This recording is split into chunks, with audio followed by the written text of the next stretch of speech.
We got our first question to the mic. Okay, they hold hands. What the fuck happened? What's your name? What's your question? Listen, my name is Miss Moody. Hey, Miss Moody. Hi, I'm nervous, but I do have support here. I've been in a relationship with my baby's father since I was 16 years old. We got married, we've been married for 5 years. He recently left me, and I just saw him here with his new girlfriend. Okay, so he's here? Okay, so what's your question? This is all fresh for me, so it's like... Hold on. Wait, hold on. This is all new. This is all fresh for me. You said what? This is all new for me. Like It's this. all It's all new for you? Yes. So who you bring? Oh, you brought your girl, and you look cute? Okay, so why we give a fuck about what they doing? You having fun? I'm having fun. Good. Y'all look beautiful. I'm having a great time, but Are y'all divorced? not yet. Oh, that's why you give a fuck. Okay, so you gotta say that. She didn't say that. We have two children. So y'all are separated. How long have you been separated? Wouldn't it be fucked up? 6 months to 8 months. What is it? It's fucked up, right? Wouldn't it be fucked up? It's his turn with the kids. Be like, I gotta work tonight. And you find his ass here? You be here tonight's conversation and shit. All right, hold on. Before we go further. Hold on. Let's work this out. What is there to First work of all, out? I'm confused. I really am. No. All right. True or false? Do you agree with dating while separated? Yes. I'm sorry, let me clarify. He's been with the side chick for many years that he's denied. And it wasn't until recently that I found out. And now he's able to bring her out. Okay. Oh. Right. Okay. All right, hold on. No more new information. Okay. No more new information. Okay. I feel like I know y'all. I watched the All right, podcast. listen. Come on. All right, let's tackle this piece by piece. Do you agree with dating while still married? Would you date a still married man? Hell no, absolutely not. Hard no. Why not? Because he's still married. And because my thing is, I know that they have conversations that still probably represent marriage or still represent some flirtatious things, right Not or wrong? at all. You don't? Not at all. So y'all completely, I wouldn't do it either way, sis. I'm not dating your husband. Until he's no longer your husband, then he is not free to be my man or my husband. Now, do you think the way you get them is the way you lose them? Like, Yes. Like, no or yes? Like, Yes. for example, if you here with this man. If I'm here with this First of all, man- I'm sorry. Come talk to me after the show. I'm going to give y'all tickets back, y'all refunds. Because I feel bad for you. But like, If I'm with that man, my ass is clenched tight. I'm uncomfortable. why is that? I shouldn't be here with this nigga, and especially he got all this shit going on. I'm here to have a good time. You took me to Cheddar's and tonight's conversation, and now you got your ex talking crazy on the mic. I shouldn't be with you. Bet you didn't know the show was finna be about you tonight, nigga. Hey, you know what's fucked up though? Secretly, this probably turned her on. She about to suck the shit out of that nigga's dick tonight. Cause no, hold on. There are some women that get off on taking somebody else's man. But let's take this back. Let's take this back. So you're uncomfortable right now a little bit. Very much so. Because it's fresh for you. And it seems like this man is not only moving on, but the moving on that he's doing happened while y'all was still together. And now it feels like it's rubbing it in the face of you because y'all not even divorced yet and he's still here. Now, here's the thing. Brother, I love you. But fuck that nigga. Fuck him. Listen. Fuck that nigga. Fuck that nigga. You got your outfit on, you got the Cherry 11s and look, shit. The titties are tittying. Yeah. You might meet somebody else baby daddy today. Okay. It's stepdaddy season. Is it fall? Okay. It's cold Now, outside. It's can cold. we go back?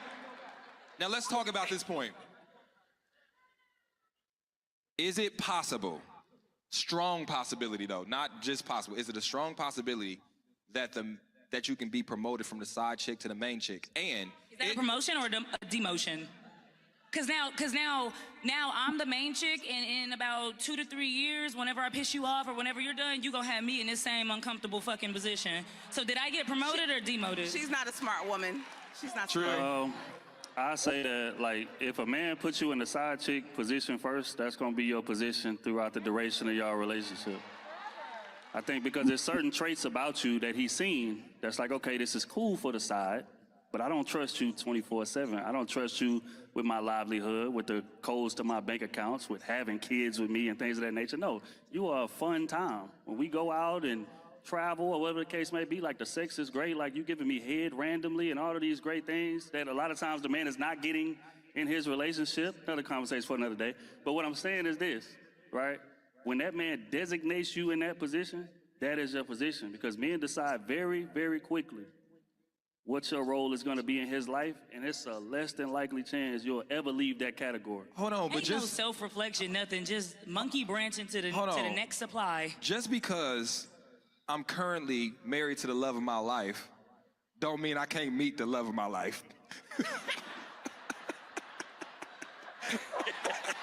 But the wild shit is that you kind of right, but Yeah, I know, that's what I'm saying. Like, but if she's truly the love of your life, would she settle for that role right out of the gate? ooh. Now, here's the thing. I'm gonna tell you this. Flowers grow from dirty soil. No, Nigga, I was about to say. Hold on.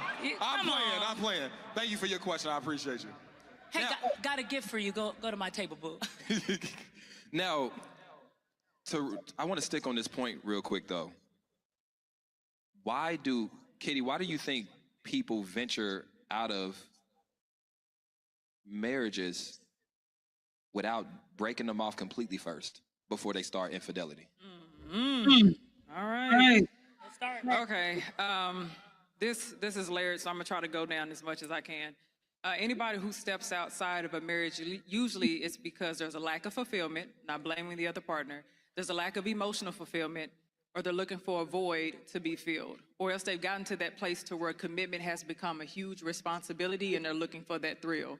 This is not me putting anything on the betrayed partner at all, because I don't believe that a betrayed partner should be responsible for the process of that healing in the beginning, and I also don't believe that the betrayed partner should be responsible for anything in regards to that cheating early on.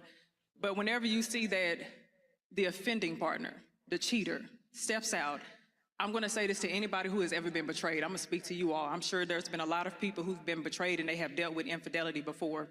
Their betrayal is a reflection of their choices, not your worth. So don't attach your worth to what choices they made. When someone does not have an identity outside of their marriage, they look to their partner as a sole source of their emotional fulfillment. And that's where a lot of their unhappiness comes from. And then you start to feel guilty because they start pointing the finger at you to make you feel like they can equate whatever their offense is to your wrongdoings or whatever it is that you fell short on. Don't allow that to happen. This is the reason why post-infidelity, so many people actually struggle with recovering. But for the young lady who was just at the mic right now, I'm sure because you have dealt with that infidelity, it is still hard for you to process. But look at it this way, because sometimes you do have to reframe the way you see things in a way that you think. It's painful, but it's possible for you to get over. Look at this now as this is a gradual way of you being exposed to this trigger now. Look at this opportunity. If you change the way you think, you'll heal a lot faster. Be glad that now you see that this is a space that still evokes some type of distress. Yes. Now it's your responsibility to go ahead and start regulating those emotions and processing what's going on.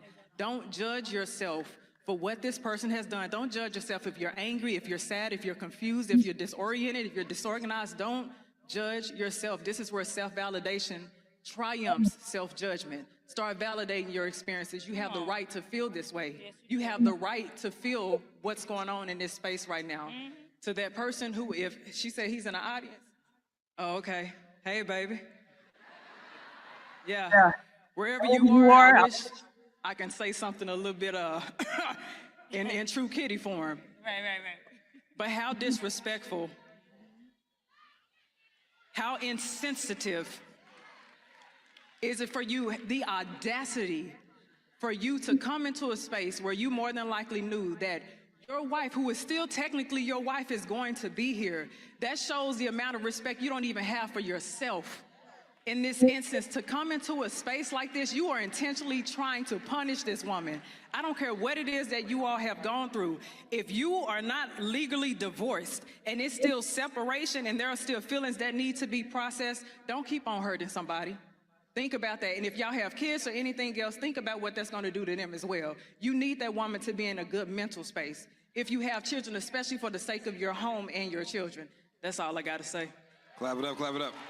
Keita, did you have a question? I do have a question for you. Do you believe in dating while separated?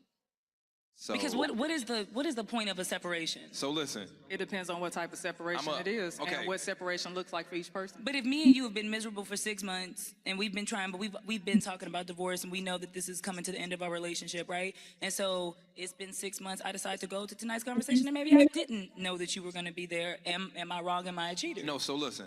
No, he's a cheater. Okay, he's a cheater because said, but what she said, allegedly he's a cheater because it's happened before, and I think that is the dangerous part. The dangerous part is neither one of those parties in that new relationship or whatever it is are absolutely sure that those feelings are authentic. For example, that man wanted to run away from his relationship, so he found somebody that was willing to have him run towards her. And then now that woman is getting the shades of a man that she never really saw. She liked him and met him when he was committed. So she got borrowed time, the good time. She didn't have to deal with the man that failed a little bit or was discouraged a little bit or had weaknesses. So now they get to really explore whether or not this is really gonna work out. And odds are, this date night sucks. This one, I'm not sucking your dick at all after this shit. Suck his dick, you please. had your bitch come Suck here. his dick. Hey, listen, that's your man. Stand behind him. Please suck his dick tonight. This sucks. All right. What's your name? What's your question?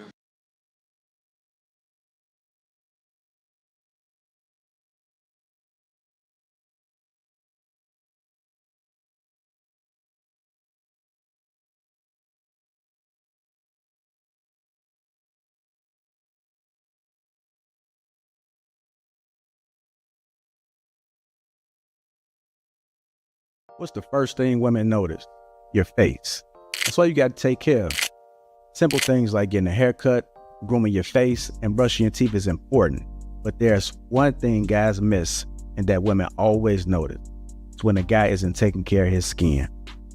That's why I'm so excited to have T. Shanley as a sponsor of today's video. T. Shanley simplifies the process of taking care of your skin. They provide you with all the products you need and nothing you don't. Seriously, I don't think some of you believe me when I tell you how much implementing a quality skincare routine will improve your confidence in all aspects of your life. I recommend you start with the Level 1 system, which comes with all the basics: daily face wash, exfoliating scrub, an AM moisturizer with an SPF 20 and a PM moisturizer. But there's hope. And to make it dead simple for you guys, they provide an instruction card in every box that tells you when to use each product how much to use, and in what order. But because T just sponsoring this video, they're offering you an amazing deal. Just click the first link in the description and get 40% off your first skincare system and free gift. Plus, as a member, you'll get 20% off for life. By the way, one of their new gift options is a silicone body scrubber, which is a $20 value and a complete game changer. Once you use this, you'll never go back to a regular loofah ever again. So don't wait any longer. Click the first link in the description to start your skincare journey today.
What's going on, family? How y'all doing? Welcome to Lapeef Sunday. Let me go ahead and introduce the crew. We got Miss Ali, Coco Stiletto, Aisha, Hink, Rilla, me, myself, Lapeef JR. What's going on, y'all? Also got Biz. What's going on, family? How y'all doing? Y'all doing? Peace, peace, peace, peace, peace. Yeah. Man, don't all speak at once. What's happening, family? It's Sunday. What's happening? Hello. Hello. Long night. Long night. Oh shit. Uh-oh. Anyhow, it's good to see you guys, man. Sunday. Get the housekeeping out the way. Shout out to the sponsor, T. Chanley, Uncomplicated Skincare for Men. You get 40% off along with a free gift. And if you become a member, you get 20% off for life. Click that link that's in the description and fill a T, as I always say. We did also have sorry, had to get my coffee.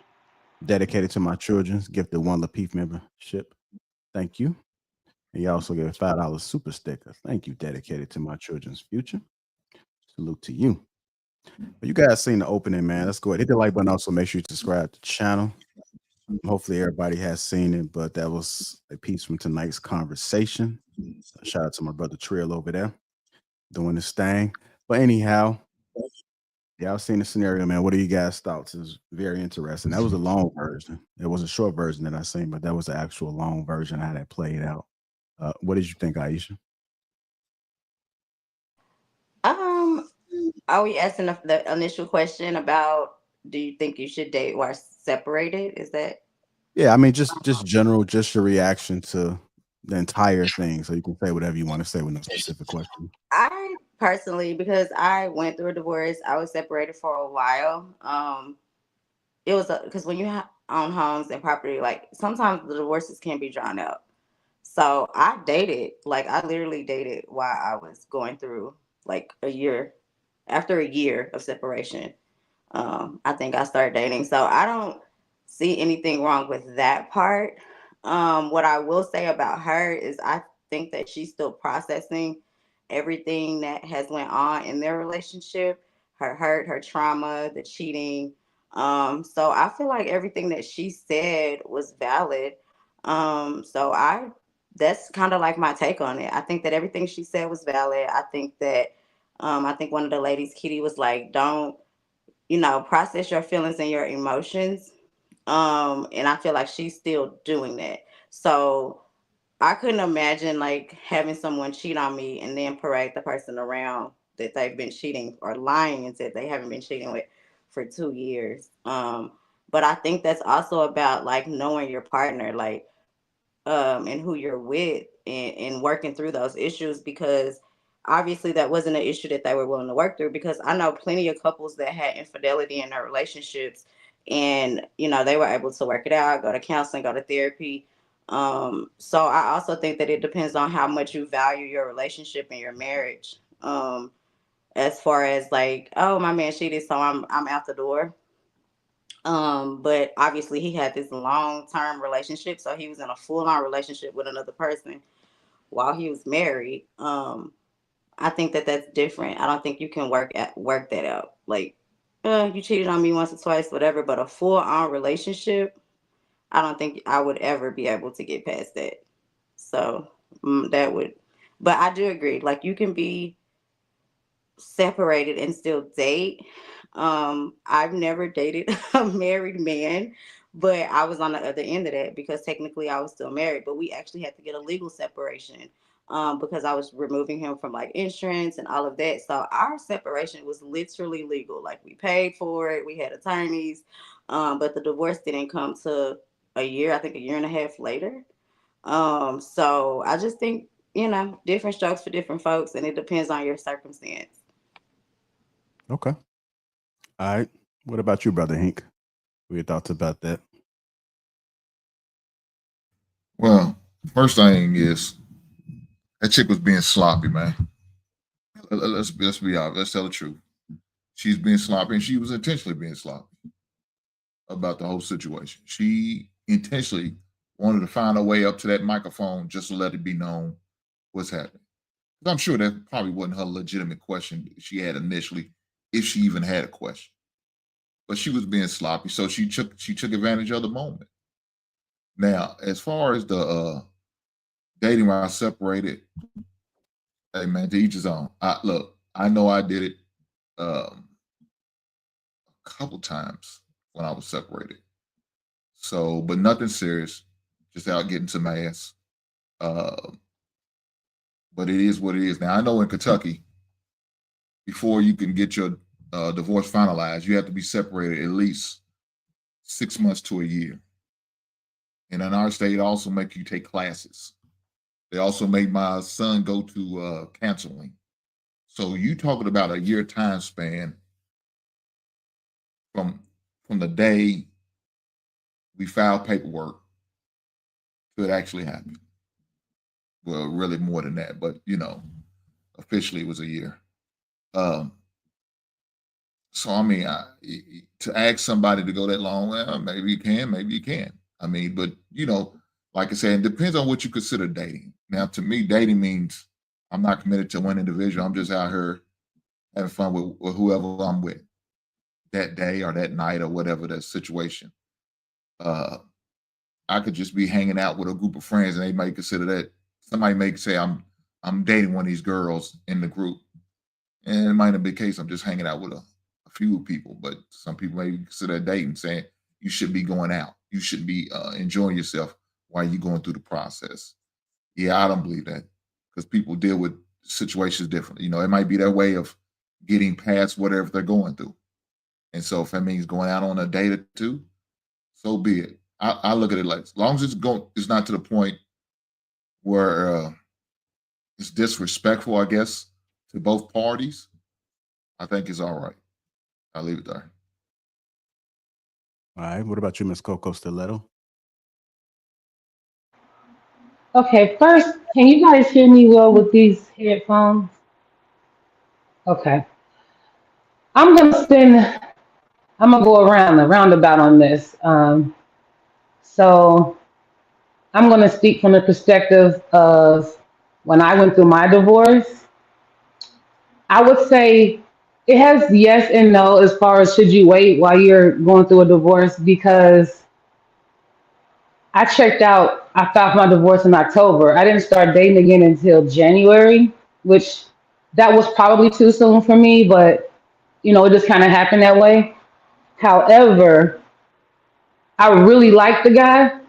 And every 2-3 weeks, I was coming back from court fighting my case. He had an issue with the fact that I still wasn't divorced yet. And he literally broke up with me like by April because he got tired of it.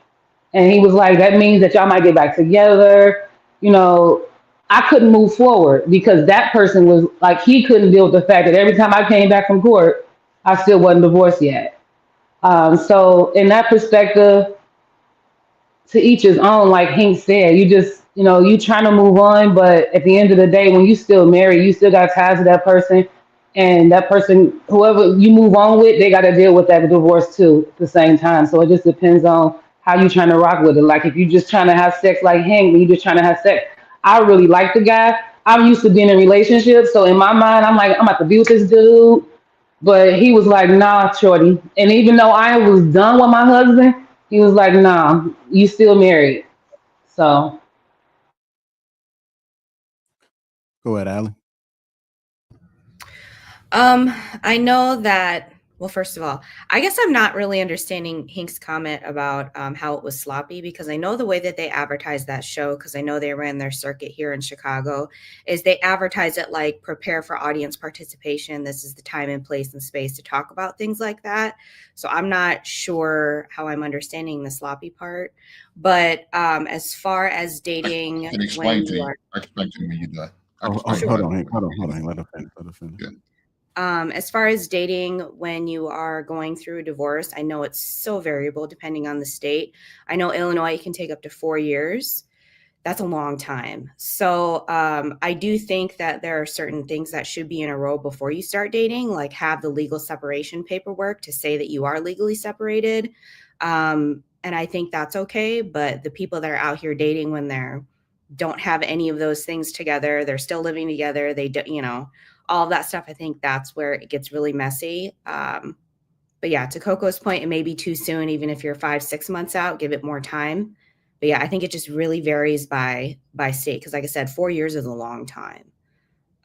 So that's my take on it. All right, go ahead, Rilla. Yeah, I'm gonna make this short and sweet, man. Finish your plate, right? The ideal scenario is for you to finish your plate. You know, I think the sister Coco was just saying, hey, I couldn't even move forward because the gentleman had enough boundaries and self-awareness for himself that he didn't want to be attached to a situation that was attached to another situation. And regardless of how we look at it, we want what we want, right? So I'm mindful of the fact that when we saying, teach his own, that's like Hank was saying, man, listen, I just want some ass. You know what I'm saying? So I'm gonna go out and give me a piece of ass. The thing that we don't take into account, though, is how that potentially impacts the other person. If it's two adults, it's mutually agreed, you know what I'm saying? Fair exchange is no robbery, right? But in general, I think you should finish your breakfast, finish your plate. You know what I'm saying? If you're going through the process, go through the process. And the idea that people don't have enough self-discipline to either go into monk mode, go through therapy, meditate, do what you got to do without the assistance of having to have someone else around you. I think we got to challenge that, right? If you got to go into monk mode, go into monk mode, hunker down, go work out, go kick it with the homies. And I'm definitely not saying don't keep the presence. If you enjoy the presence of, whoever you're attracted to, enjoy that presence, but I didn't hear if the sister was in on that clip. I didn't hear if she was seriously involved in another situation or if it was casual. Because the other thing is, to Hink's point, if it's casual and you just seeing somebody casually, then I don't know, maybe, but I think you should finish your breakfast, finish your plate, then move on. All right, go ahead, Hank. You wanted to respond to Allie? Yeah, the reason why I said it's sloppy is because she didn't have to talk about that.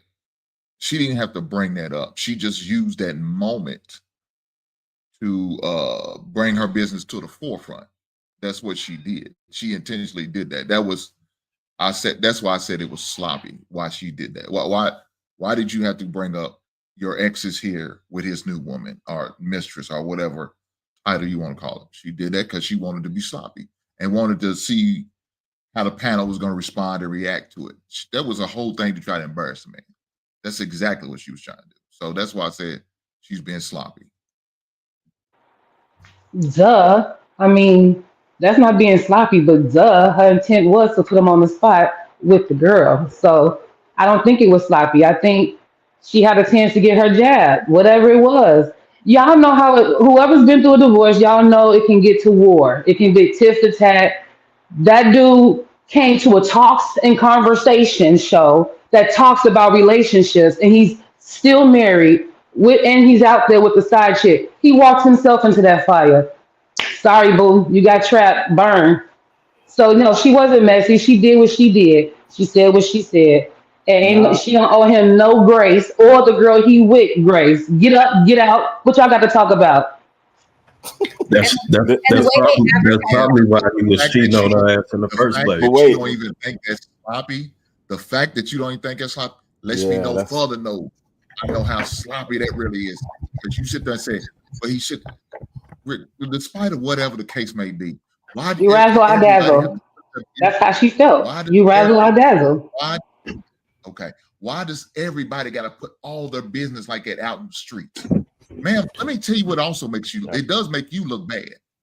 I Because don't, that I shows don't, how I would never do that. That's something that I wouldn't do, but I definitely go ahead. understand the reason why someone else do things, okay? Just because I What understand why someone else do it, did no, you I say? don't put my business out there. However, if I feel like that you messy and sloppy for coming in here, then we about to go sloppy together then. That's how she felt, and she's entitled to that. Sorry. So you think he went out, reached out to us, say, "Are you going to that show tonight or this show?" Because I'm sure they probably had multiple shows. So you think he intentionally said, "Well, I'm going to the 7 o'clock show." What show you going to? You going to the 8 o'clock show, 9 o'clock show, or you going on Saturday? You going Sunday? You think he intentionally did that shit? No, I'm sure it wasn't intentional. No, It he just didn't was. intentionally do that. Okay, She so didn't it's coincidence. intentionally be there to put him on the spot when he walked in. Hey, neither one of them knew they was gonna be there. That's what happened when it happened. But at the but to Hink same point time, though, it, but go ahead, hey, Will. Go ahead. just really quick, Hink. But to Hink point though, who in the audience even know who this dude and this other lady is? That's why it's sloppy. She made herself look bad. Everybody in the audience know. All dude got to do is lay low. They probably gonna have or maybe not. If he real player, he ain't even having a conversation with her about it. She absolutely made herself look like that was nothing player about that. And guess what? Shout out to tonight's conversation. They running it up. They running it up. And all she got was a funky leg back. That was sloppy, G. That was sloppy. My thing is that that's literally the whole point of the show. I saw all the advertisements prior to, and they literally tell you, come prepared to ask us questions. That's, in my opinion, even though it was sloppy for her to say it about her personal life, it was the time, place, and space to get her questions answered. Like, that's the whole premise of the circuit.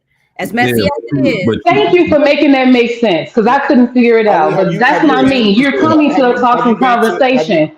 Have you It been? still doesn't Have make you been there? sense. She could have used a third party. My friend is going through this situation, and her husband.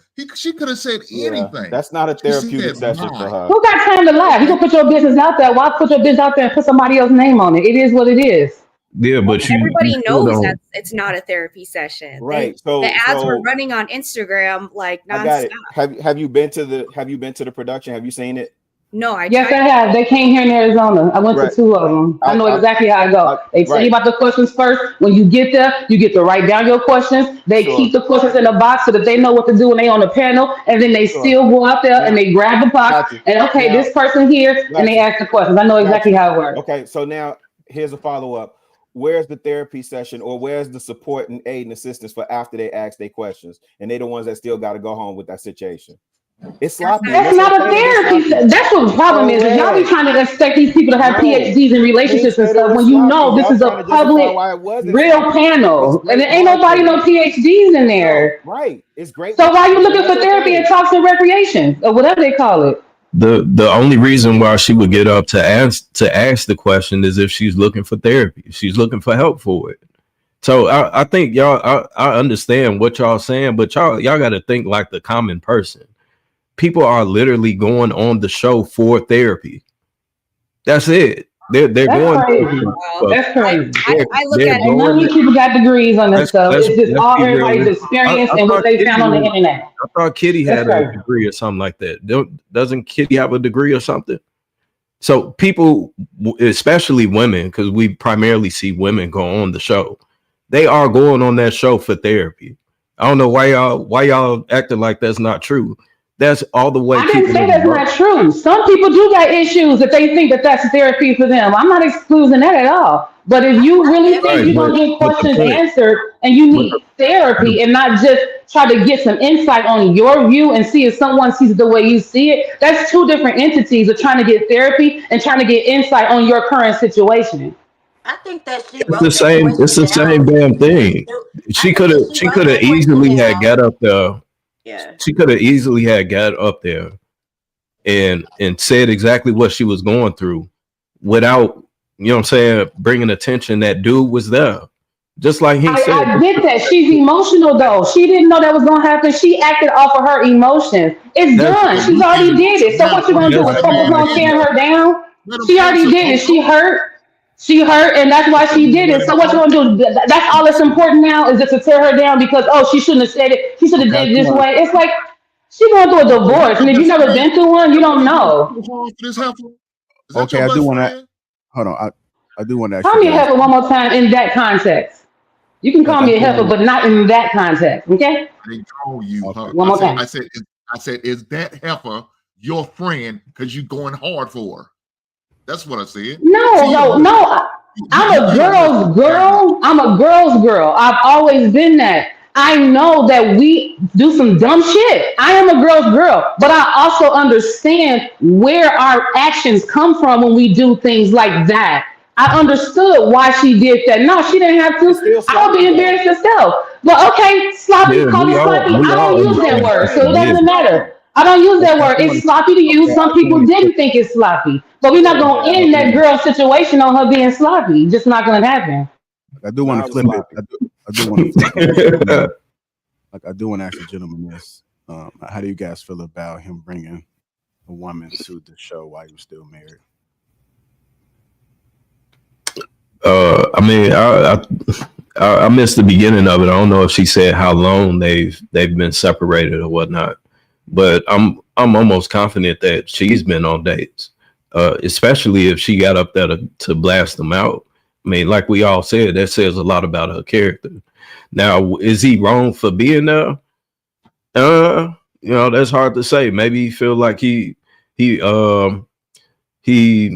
let down this marriage that he was in, and maybe he's trying to find the right way to do it, and he's going there just like everybody else said, for the advice or for the therapy or whatever the case may be. That's hard to say, but is it wrong? I don't know if I will say that he's out of pocket, because I mean they split up or they're separated.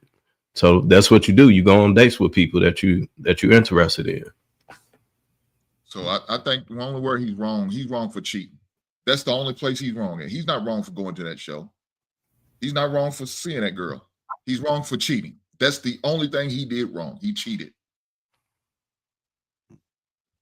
Yeah, I think if he didn't, I think if he was there with someone else, I don't think she would have Man, reacted like Coco, that. you a man now? Coco, you a man now? What?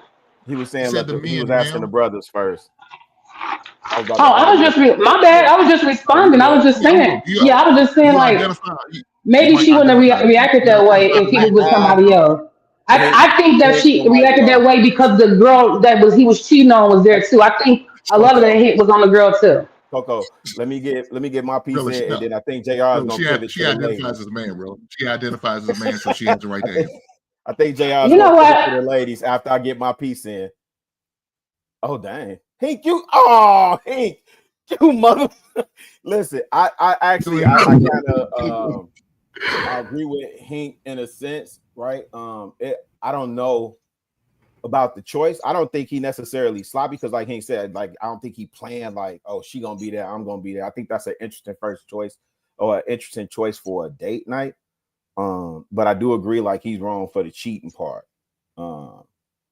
Shoot, I don't know. I don't think dude was sloppy, but I do think it was an interesting choice for that date. And then again, if he not divorced, my same rule applies to him too. You know what I'm saying? Finish your plate. It's both ways. Finish your plate. So that's where I'm at with it. One country cookie, how you doing?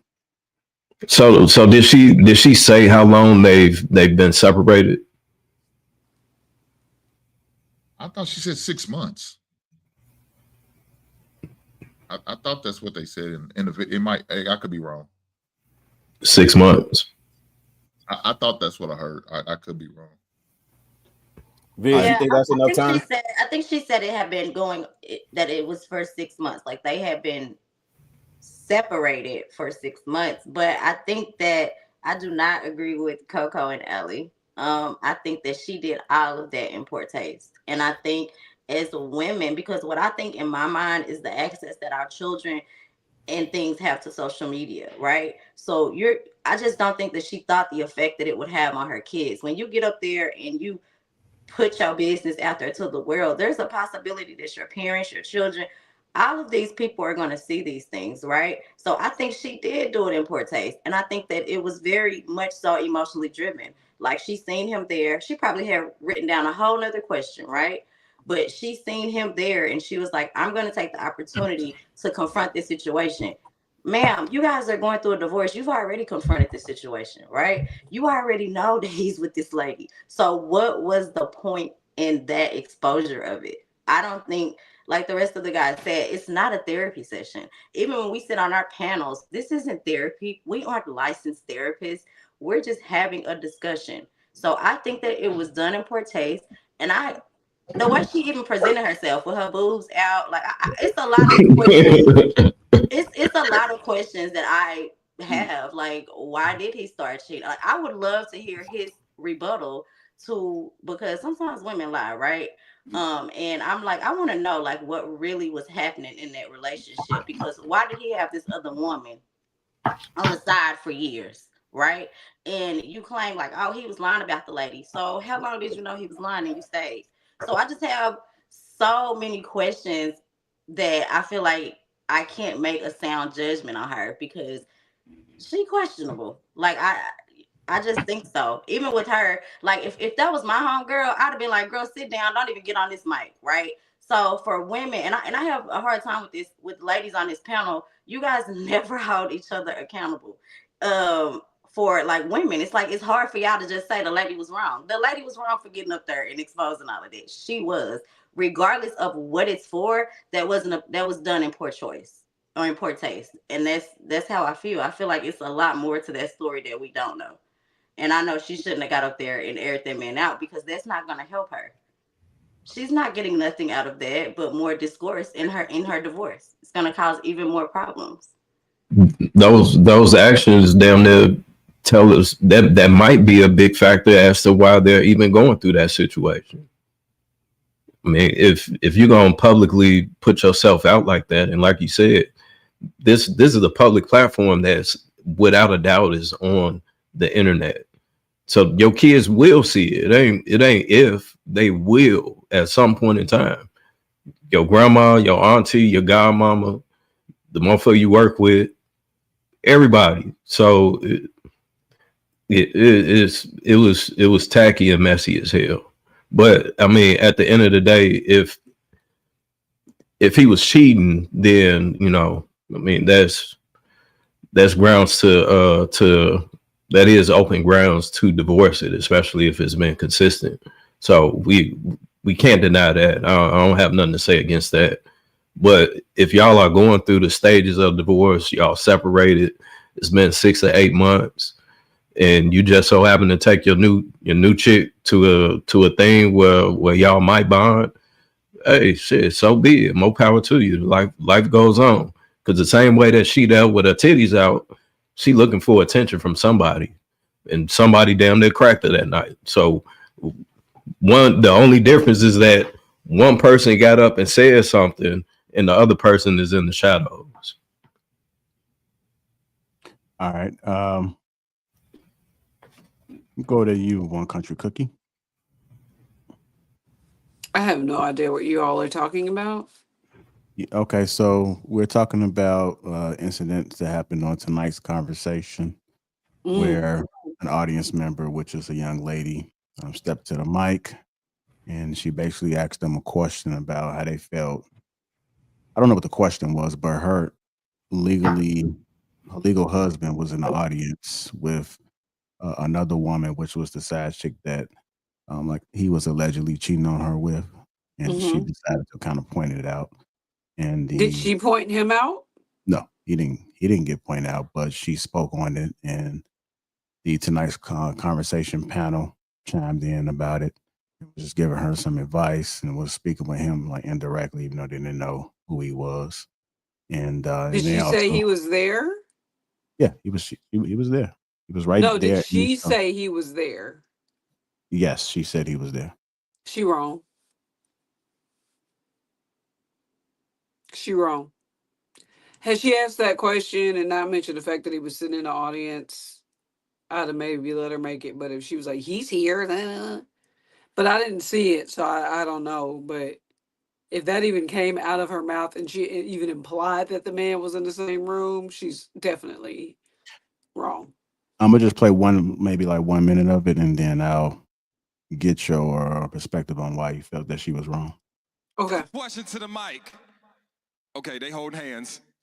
What the fuck happened? What's your name? What's your question? Listen, my name is Miss Moody. Hey, Miss Moody. Hi, I'm nervous, but I do have support here. I've been in a relationship with. Well, she definitely got them joints out. 16 years old. We've been married for 5 years.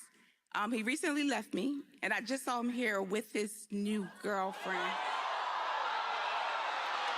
Okay, so he's here? Okay, so what's your question? This is all fresh for me, so it's like. Hold on. Wait, hold on. This is all new. This is all fresh for me. You said what? This is all new for me. Like It's this. all It's all new for you? Yes. So who you bring? Oh, you brought your girl, and you look cute? Okay, so why we give a fuck about what they doing? You having fun? I'm having fun. Good. Y'all look beautiful.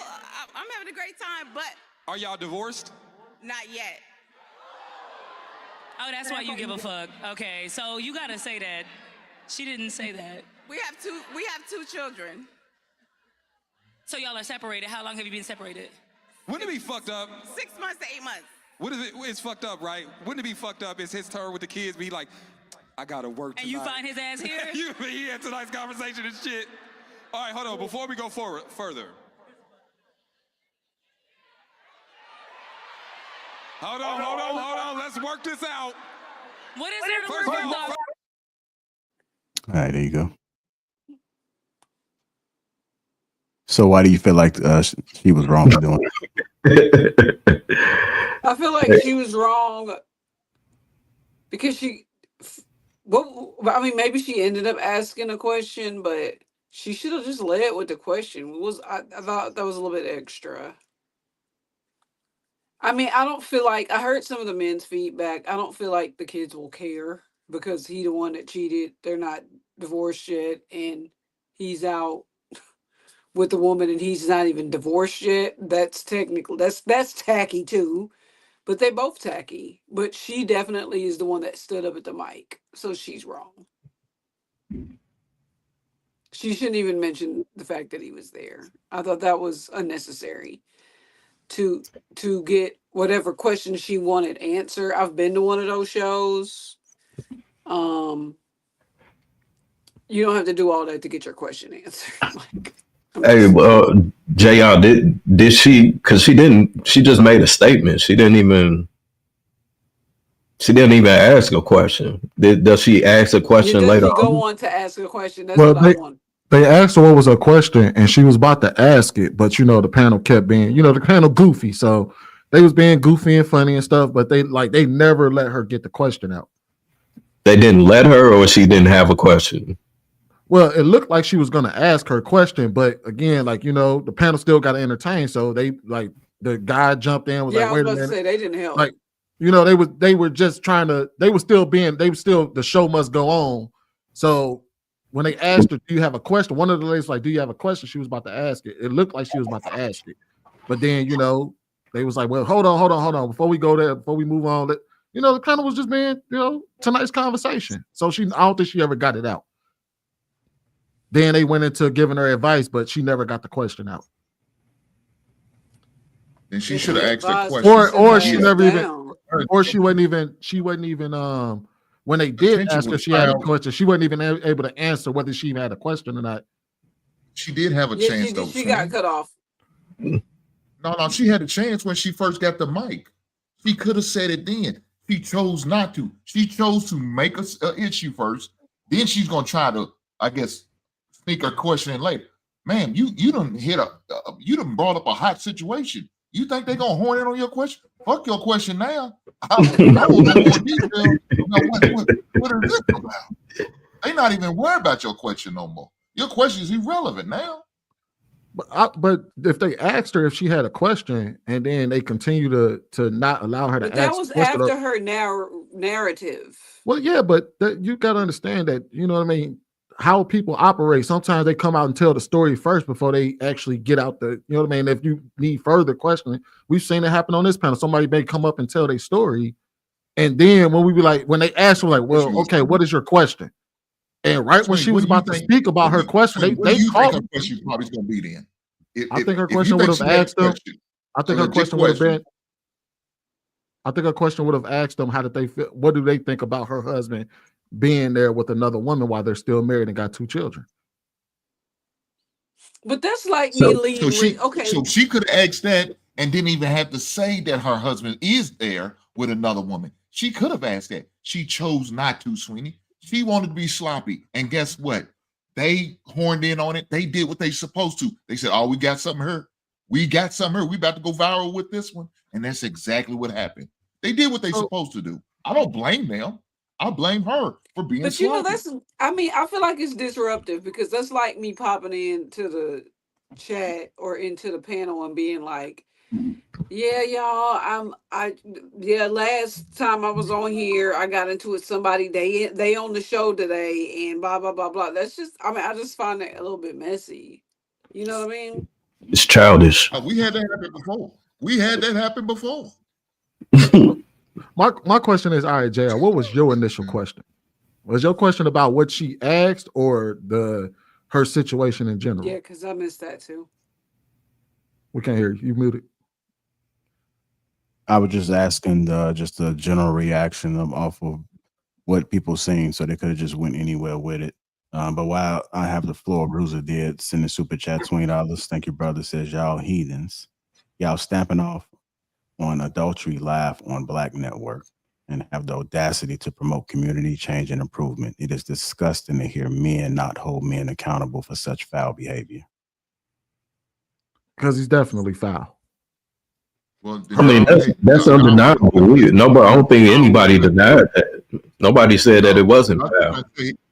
Yeah, and I sit there and say to myself, I said the only thing he did wrong, he cheated. That's the wrong I felt like he did. He was wrong for cheating. Cheated, still the same thing. You're wrong. No, I said cheated or cheating. Even if he just cheated, he's wrong. If he's currently cheating, he's still wrong. It doesn't matter, Sweeney. He's wrong for that. I said that. So no, I'm not encouraging it. I'm not lifting. I'm not glorifying it. He's wrong.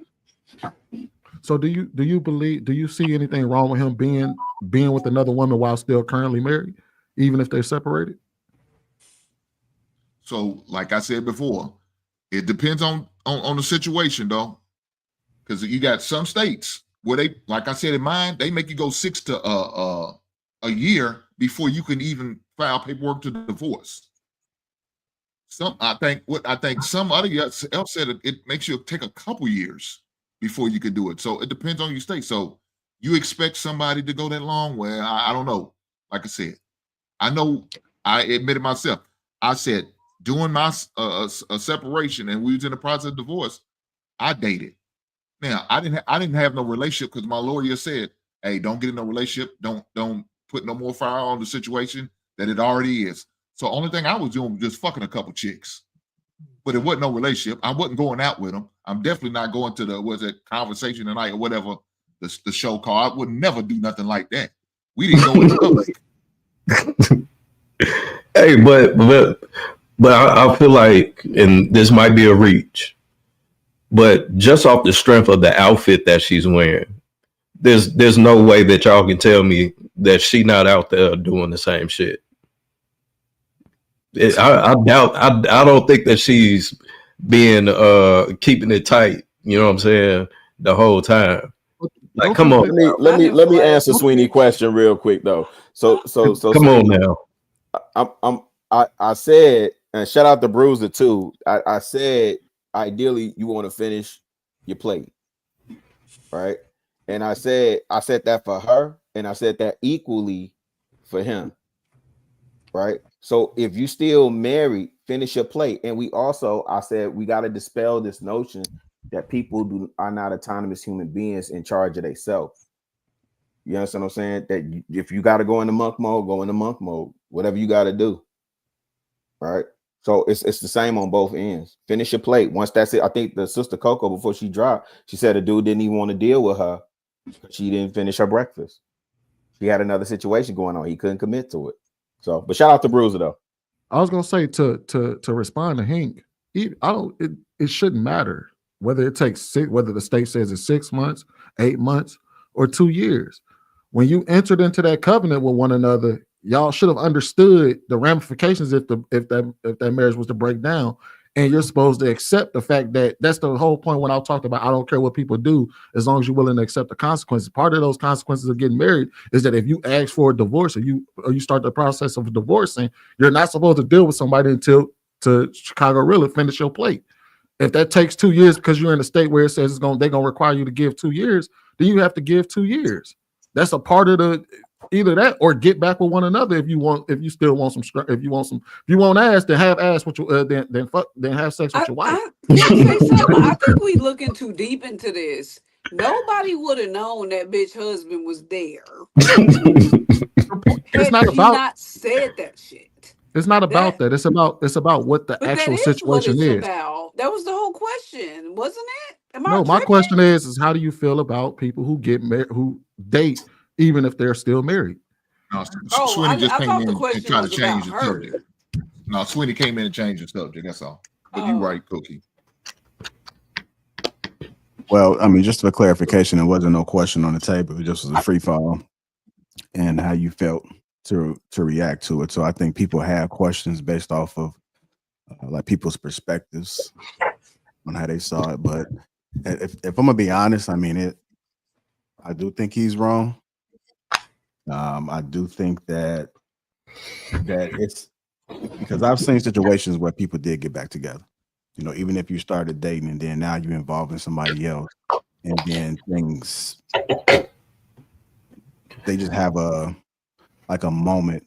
Maybe it might be people in their ear, don't give up on your marriage, and then they do go back. So until it's like official, and then even if it's official, you probably should still allow some time because I've still seen people get back together, even if they file for divorce, even if they go through the process and then they still wind up getting back. So you just got to allow that space to be able to make sure everything is kind of flushed out. And if you are open and honest on the front end, then at least like that person know what to expect. And one of the things that was pointed out too was if there's some children involved. So if you do have some children that are involved, I think that they go unnoticed as far as how it may be affecting them. And so if she was the one that's been in a relationship throughout the entire time, if she was a side chick, I can see how that can emotionally affect her. And then one of the things that I've heard too, just by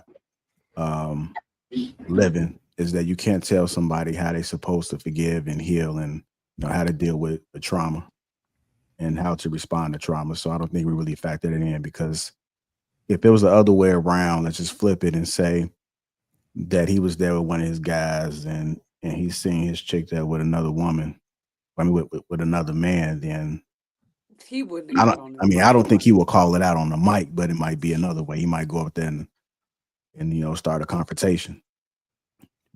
So I mean that's almost that would almost be a natural human reaction to somebody that's, if we've been married for 10 years, we got kids and we split up, we separated right now, and be it a man or a woman, and I see you out, you're going to feel some type of way about it. It don't matter how zen you may be.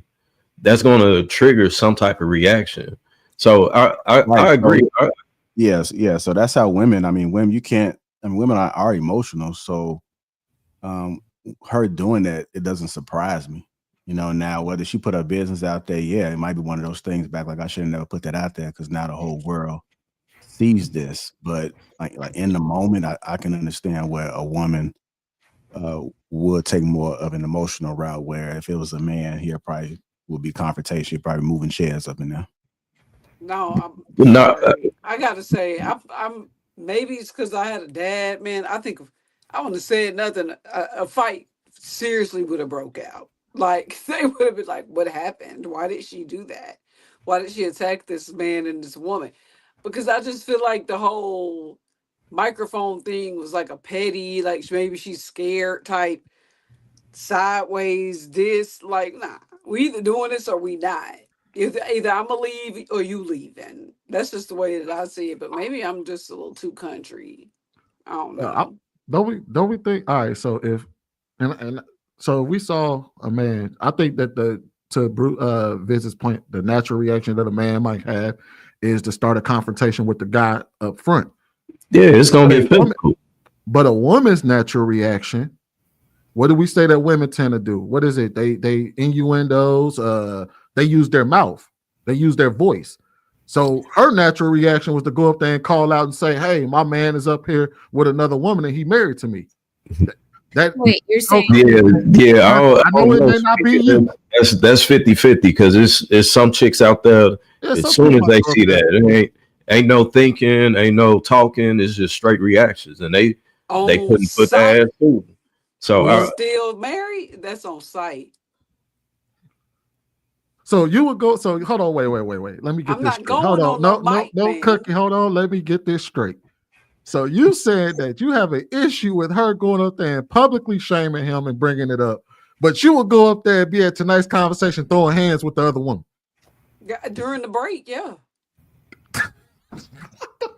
They would have never found out that way. Being petty, they would have never said that. Like, what the hell is this woman over here doing fighting this other woman? Exactly. And you over there, y'all going crazy, drinks flying and shit. Taking off in the paddy wagon. So you going to jail, he going to jail, she going to jail, shit them hit the fan, and now they got y'all on camera acting a damn fool. I ain't going and you nowhere. said that your action would be somewhat better than hers? I never said I was better than her. I said she was wrong. I said that I would beat that bitch ass and that dude. And I pick up a shell and everybody in there would be fine. I never said I was better than her. Did I ever say that? I'm probably worse. So, but JR asked me what I thought about what she did. I thought it was the weakling thing to do. I was just snuck up behind them. Something. I mean, it wouldn't have been no. And he's here with her now. The whole show's a mess. Everything a mess. Because everybody knows everybody.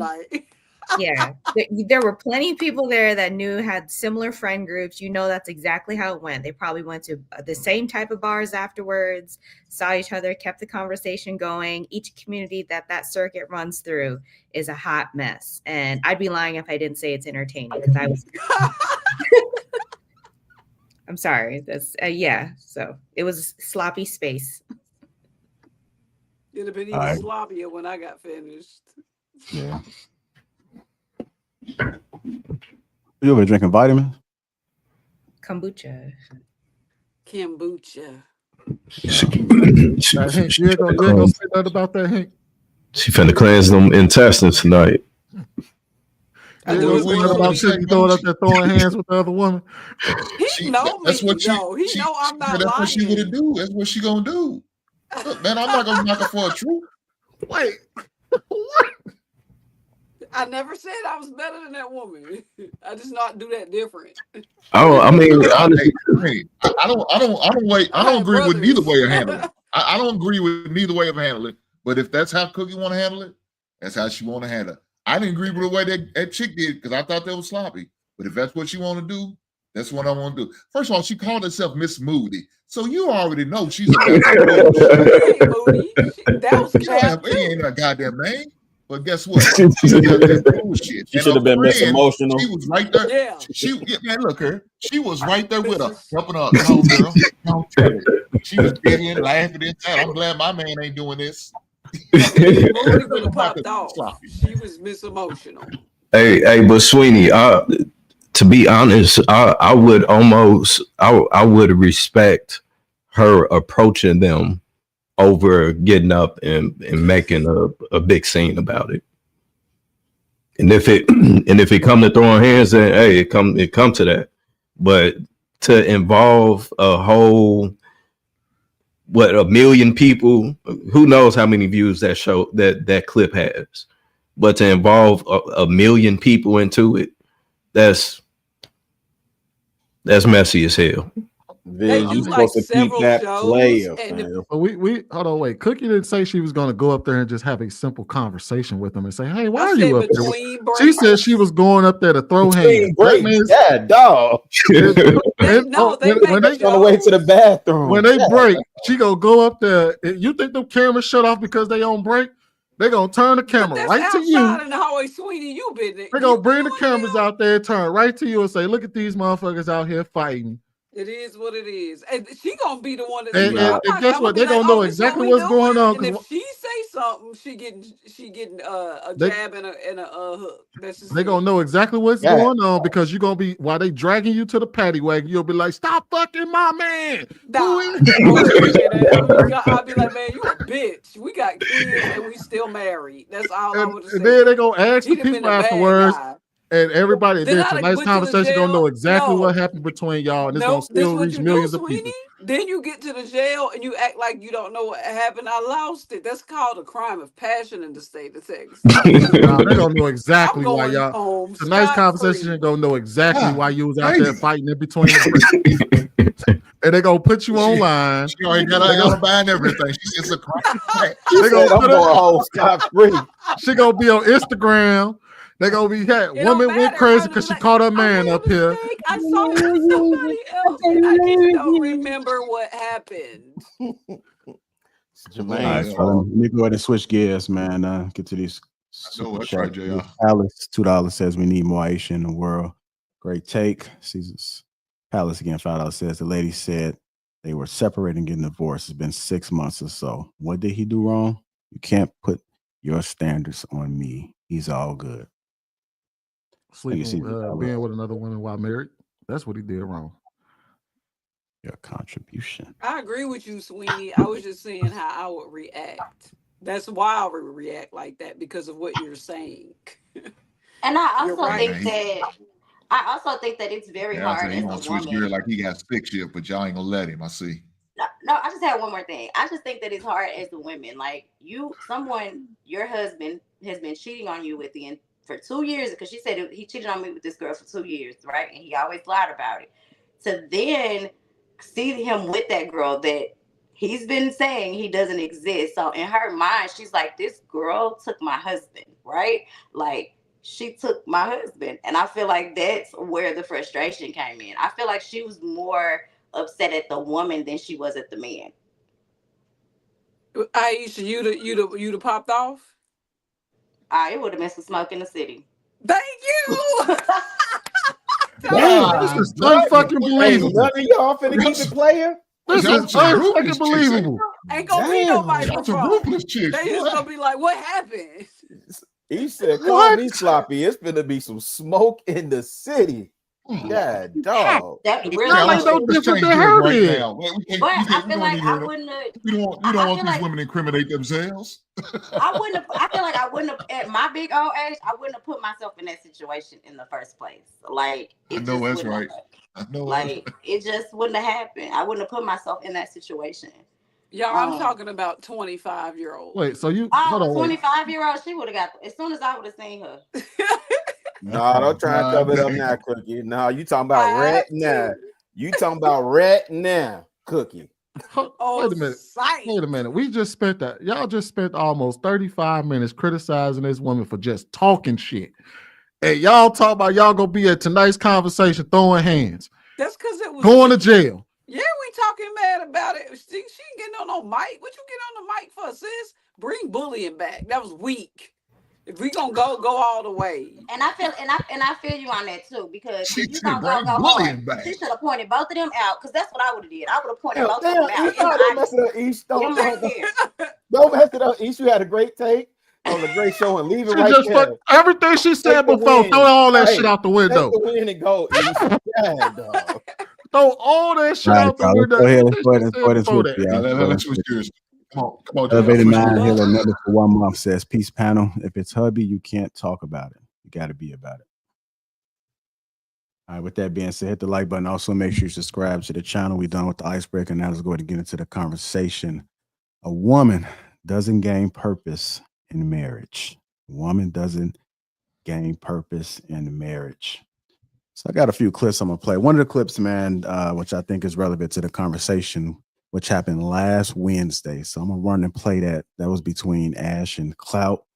And so we'll go ahead and kick it off with that. And let's talk about it, man. I know on these panels and everywhere on YouTube, we always tie a woman's purpose through marriage. That's what it seems to be, that she's supposed to submit to her husband's vision, that her covering comes up under her husband, and that is where she will gain her purpose, and she will have a fruitful life if she goes about it that way. So I'm gonna go ahead and play this clip and let's get into it.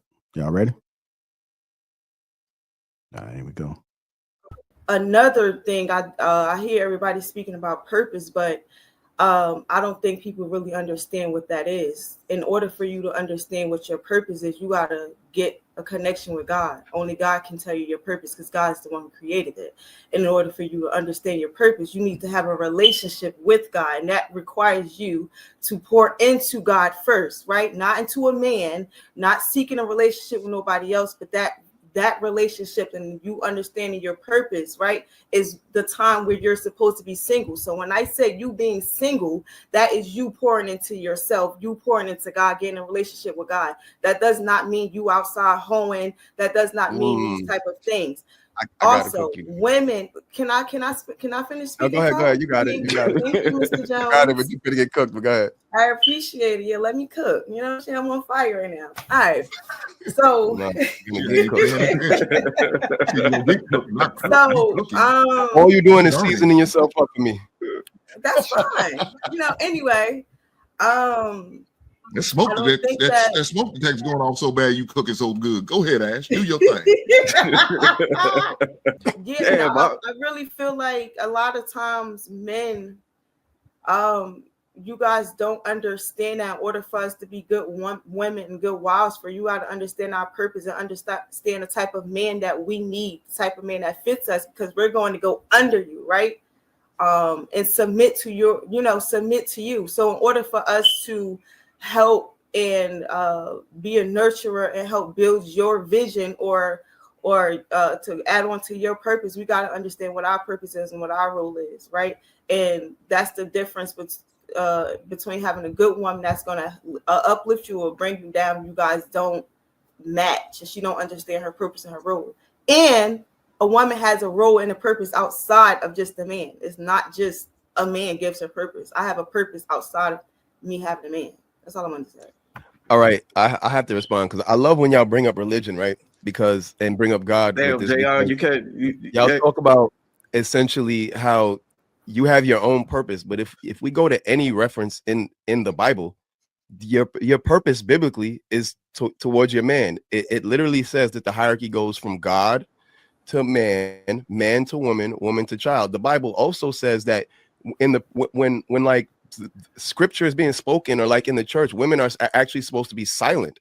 And if they want to learn about scripture, they're supposed to consult with their husband outside of church. So it's so ironic that I hear so many women say that they have to focus on their relationship with God. But if you understand the scripture, you don't have a relationship with God unless you have a relationship with the man, because your relationship with your husband is how you get your connection through God, because he's your covering. God doesn't communicate directly with women. And that's been clear in the Bible since day one, which is why your covering comes from a man. That's literally how the hierarchy works. The Bible tells man to love his wife the way Christ loved the church, because, again, Christ is the head of man, but man is the head of woman. So for you to go, so that would be like me trying to pray to God without doing it in Jesus' name. Y'all be trying to get to Christ without going through a man, and that doesn't work biblically. How does that make any sense? How can you find your own personal relationship with God when you haven't gotten under the covering of a man? It literally doesn't fit biblical standards. But y'all continue to say, oh, I'm just focusing on my connection with God. You're really not. You're focusing on your connection with yourself. You're focusing on your connection with your own ego, Because if you really wanted to have a closer connection with God, the only way you would, the thing is, the fact that you can't even submit to a man means that it would be impossible for you to submit to God. Because how do you show your submission to God? Through your submission to your husband. The Bible literally says this, if you know it. So to me, it's just crazy hearing these conversations so much. It's like, there is no woman getting to God throughout man, biblically. Pause. And I'll That's rest not there. true. Well, that's not true, Cloud. Yeah, Okay, I Jesus is agree with God, you right? to a certain Biblically. degree. Biblically, I read the Bible. I know the Bible. Biblically, I understand to a certain degree you are correct. Old Testament was very much so that women could not speak. You did have to consult your man after Christ. New Testament, we had prophets that were women. So that is not necessarily true. God does speak to women. Let's not just Which prophet say was we a woman? deaf ears on God. Whoa, We whoa, can't whoa. hear. What prophet you talking about?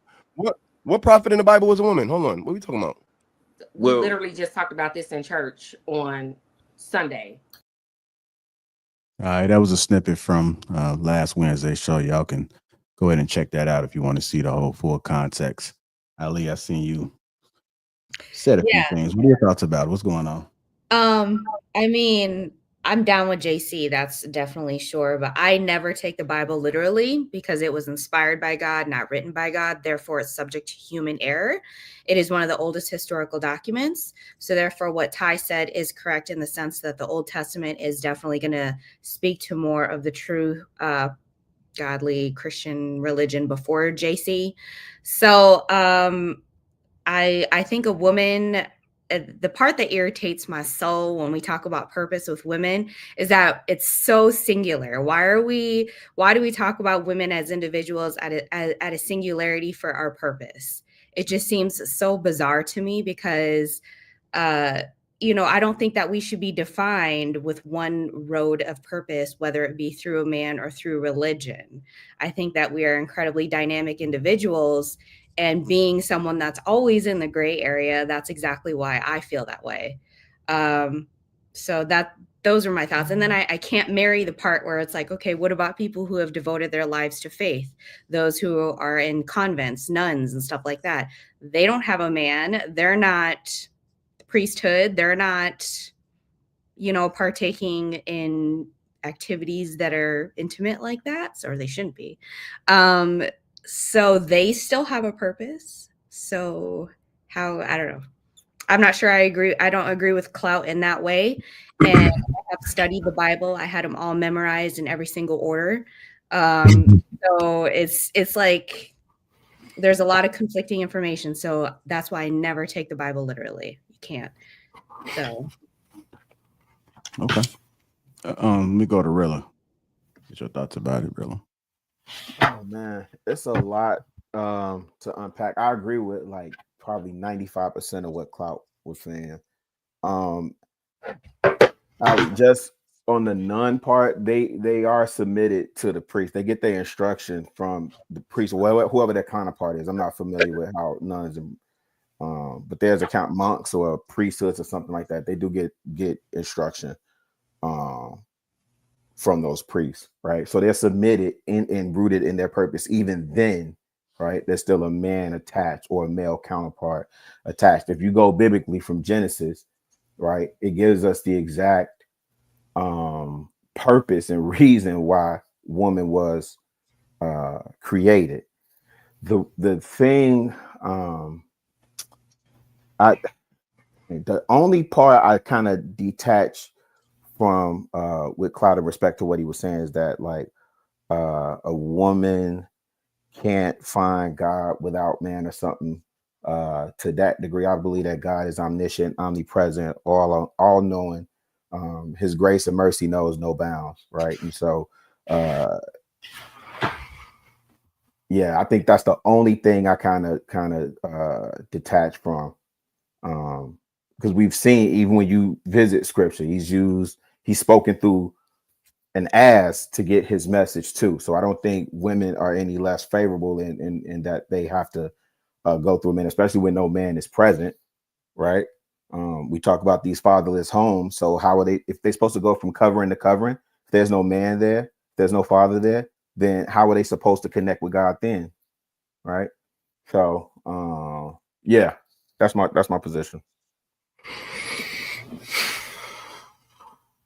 Go ahead, Viz.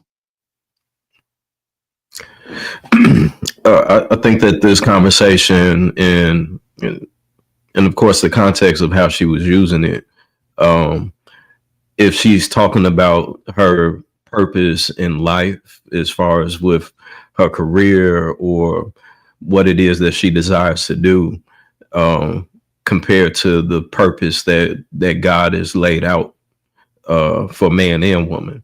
So the purpose of man is to manage everything that he gave us on earth.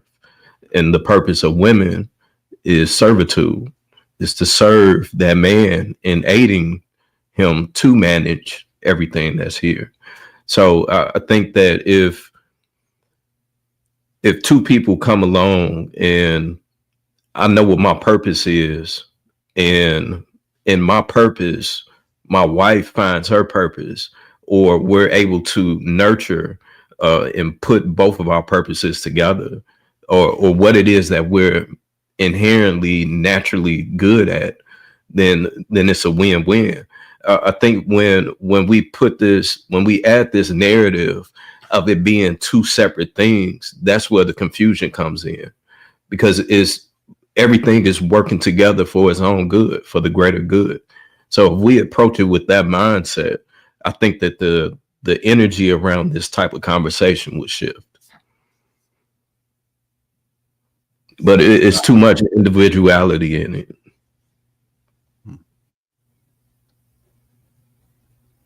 All right, go ahead, Viz. Go ahead, One Country Cookie.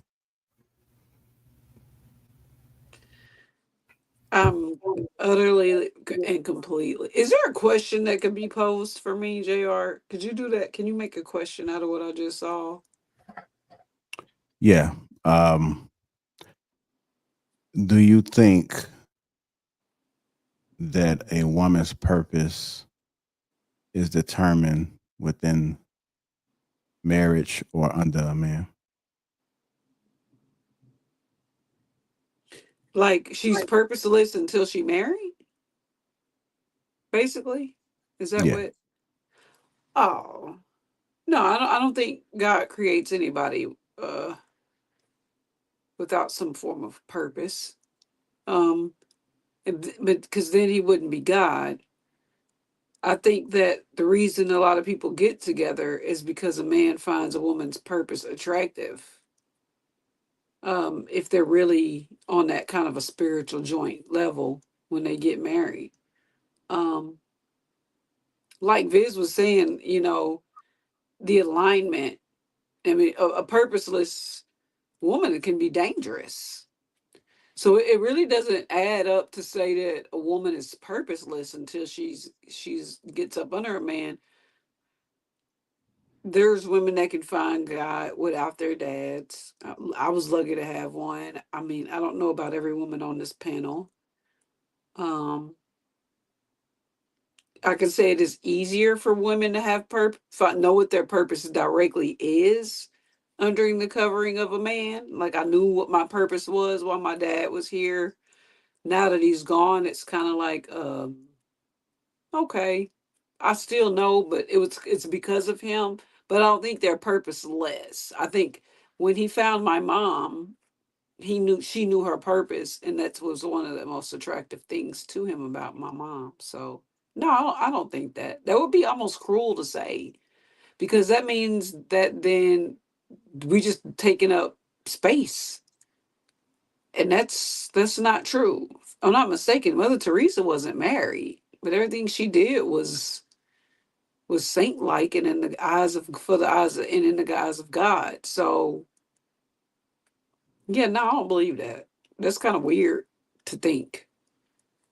But with the nun example with Mother Teresa, she's most commonly known for her servitude, her service. Was she a nun?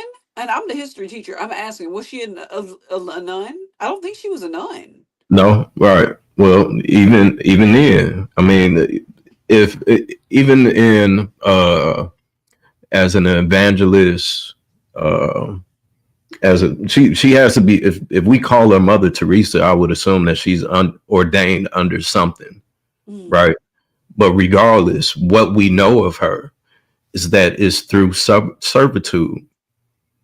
We expect women, the gender roles of society, right? We expect women to be nannies, to work at daycares, to cook, right? These are all actions of servitude. So to me, and I understand what Clout was saying, and I agree with it. I don't think that you necessarily have to be married for God to speak to you or work through you, because like we've seen plenty of people. There's an example of Abram. God told him to speak to listen to his wife. The only way he was able to gather that knowledge was through Sarah. So I think that, but at the same time they were married. So that's why I understand what he's saying. However, I don't know if I would say that is solely under the covering of their husband. I think that it can just, as long as it's a man in general, I think that covering is there. Someone that they trust, someone that has their best interest in them, type of deal.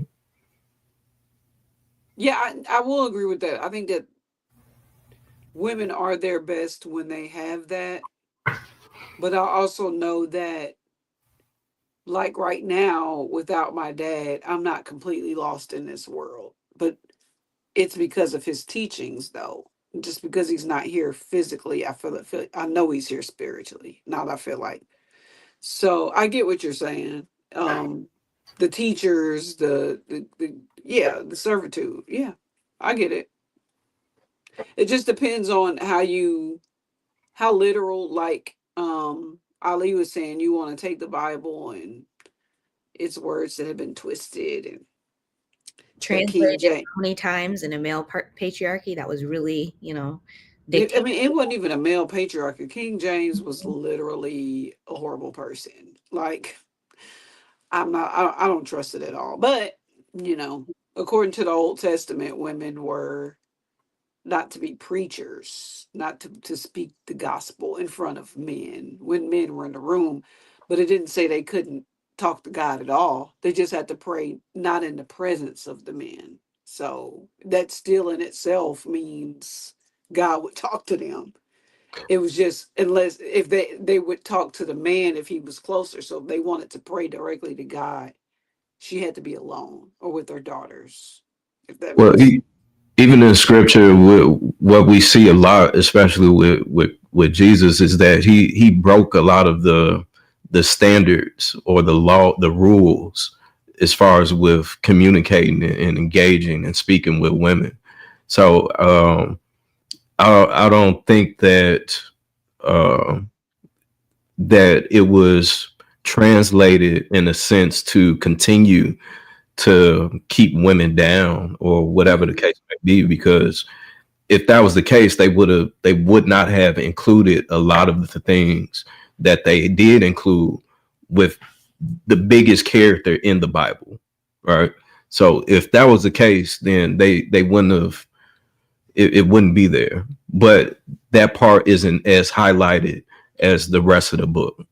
I mean, the biggest part of the translation, I'm going to go history teacher on y'all real quick, was for King James to be almighty and connected to God with his secrets, and to push the Christian crusades that went on a murderous rage around the world to say you could either be Christian or die. So that's really what it was. It was a control tactic. They used it and modified it for the masses so that they could create a tool that would control the masses.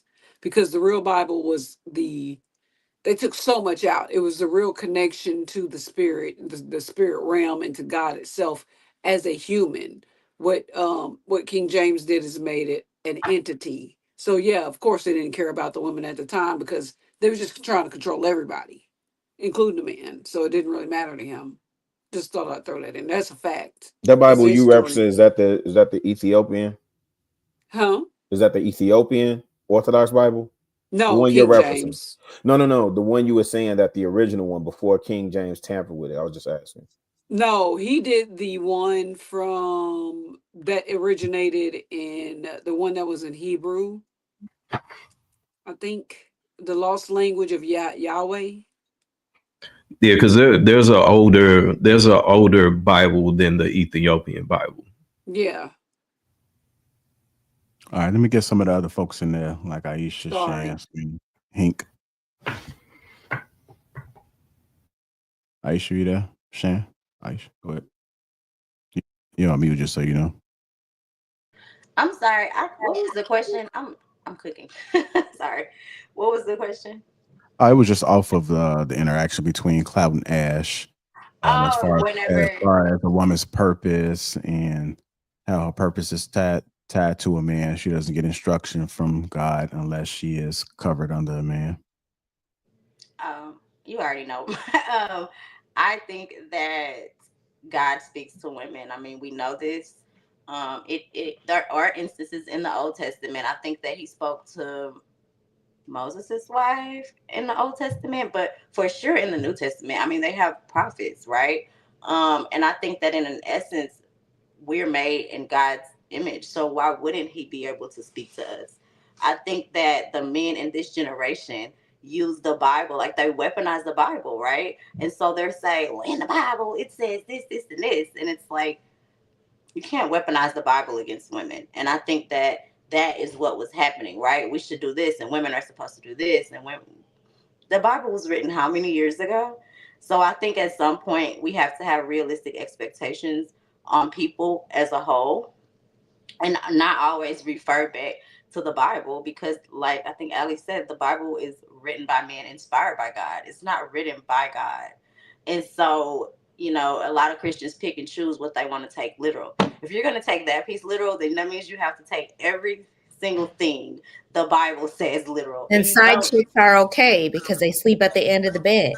Right. So you have to take everything the Bible says literally. You can't just pick and choose what you want to say. Yes, a man is a covering, right? We understand a man is a covering. But to say that your value is based on a man or your purpose is based on a man, that hasn't been the way of the world in so many years. I don't understand that concept. Because Cloud, he's not married. So it's like, I think that he has unrealistic expectations on women. Like, it just is what it is. You can't have nuns. You can't have all of these women that have value without a man and then say, well, your value comes from a man. Your purpose comes from a man.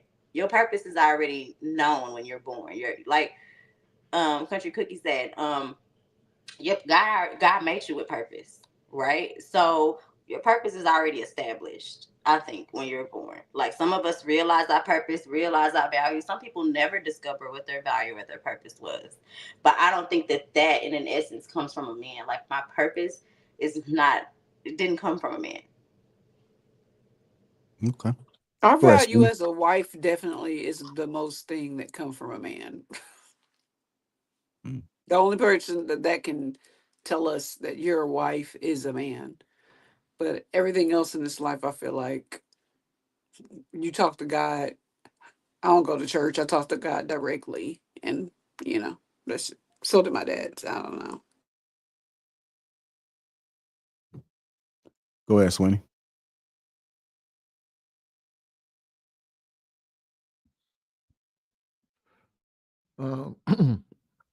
Aisha, really quick, whose job is it to protect and provide? A man's job is to protect and provide. Who told him that he had to do that? I'm sure his father or his dad or whoever taught him as a child, or his And who mom, told? his brothers. And who told them?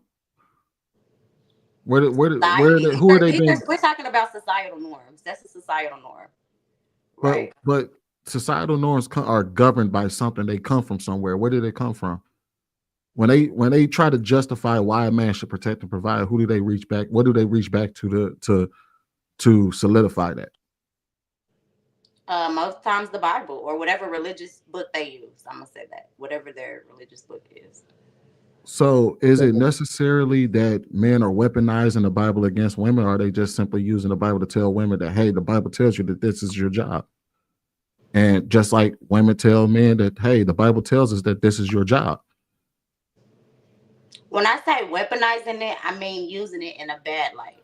Like you're supposed to do these things, and that's why you're not successful, because you're not following the teachings of the Bible.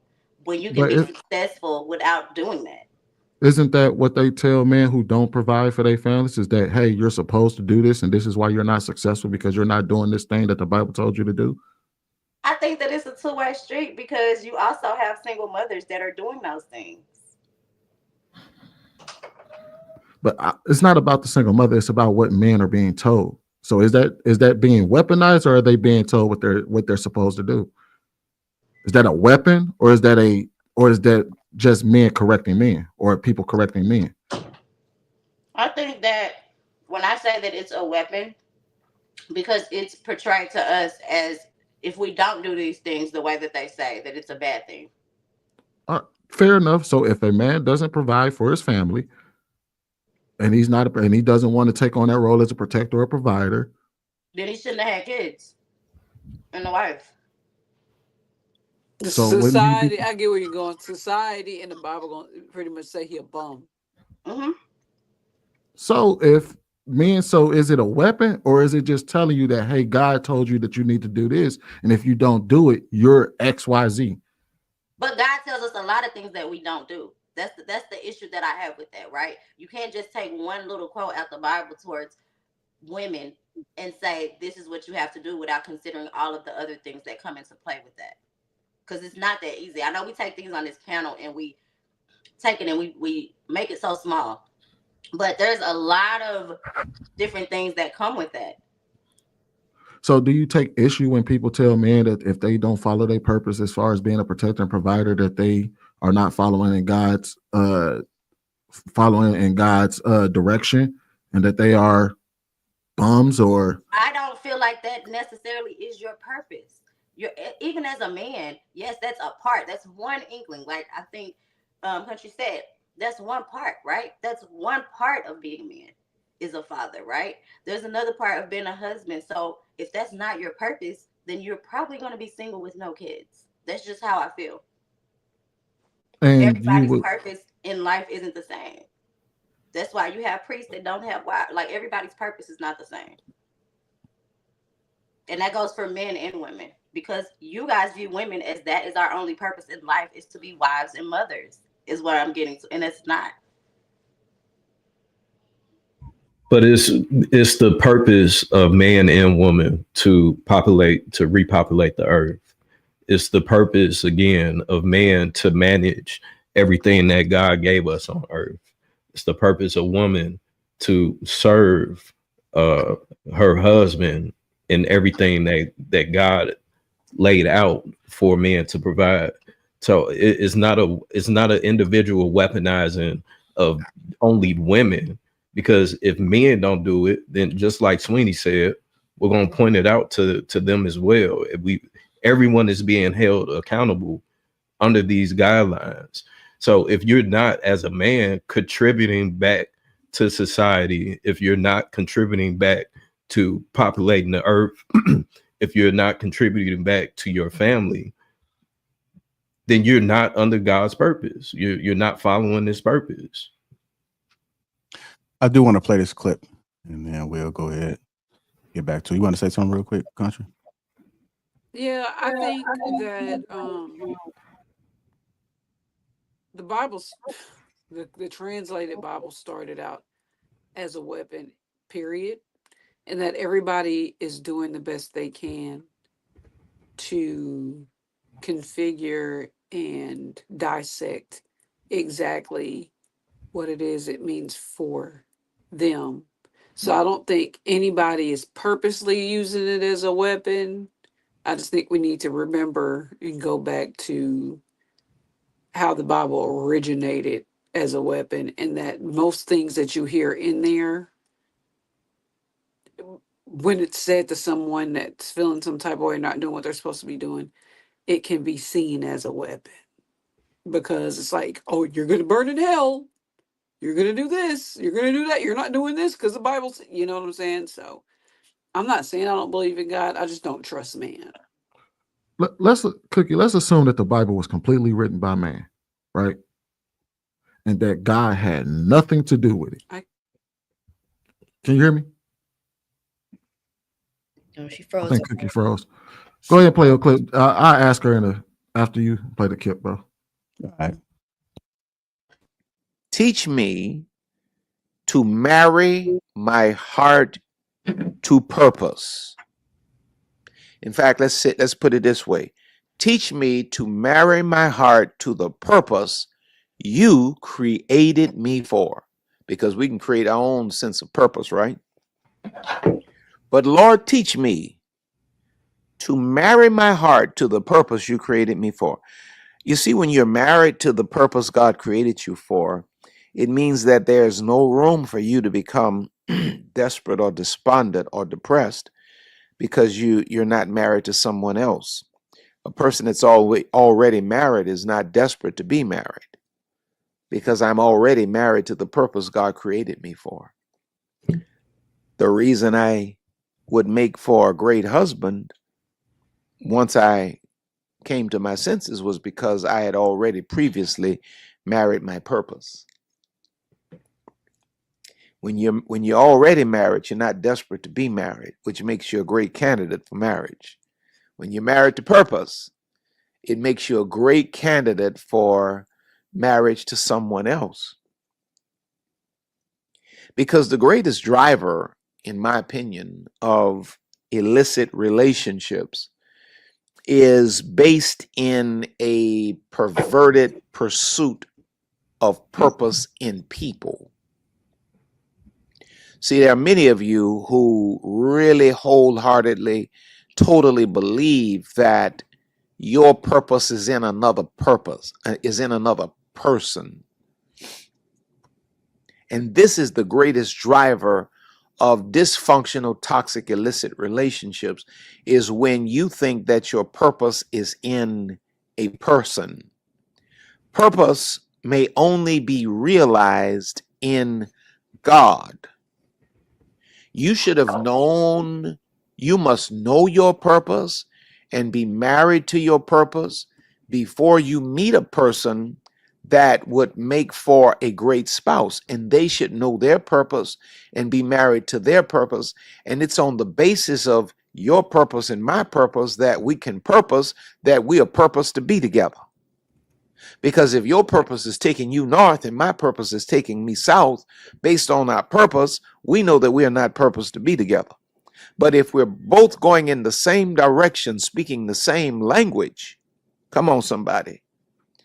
A lot of times we make bad relational decisions because we don't have the GPS of purpose.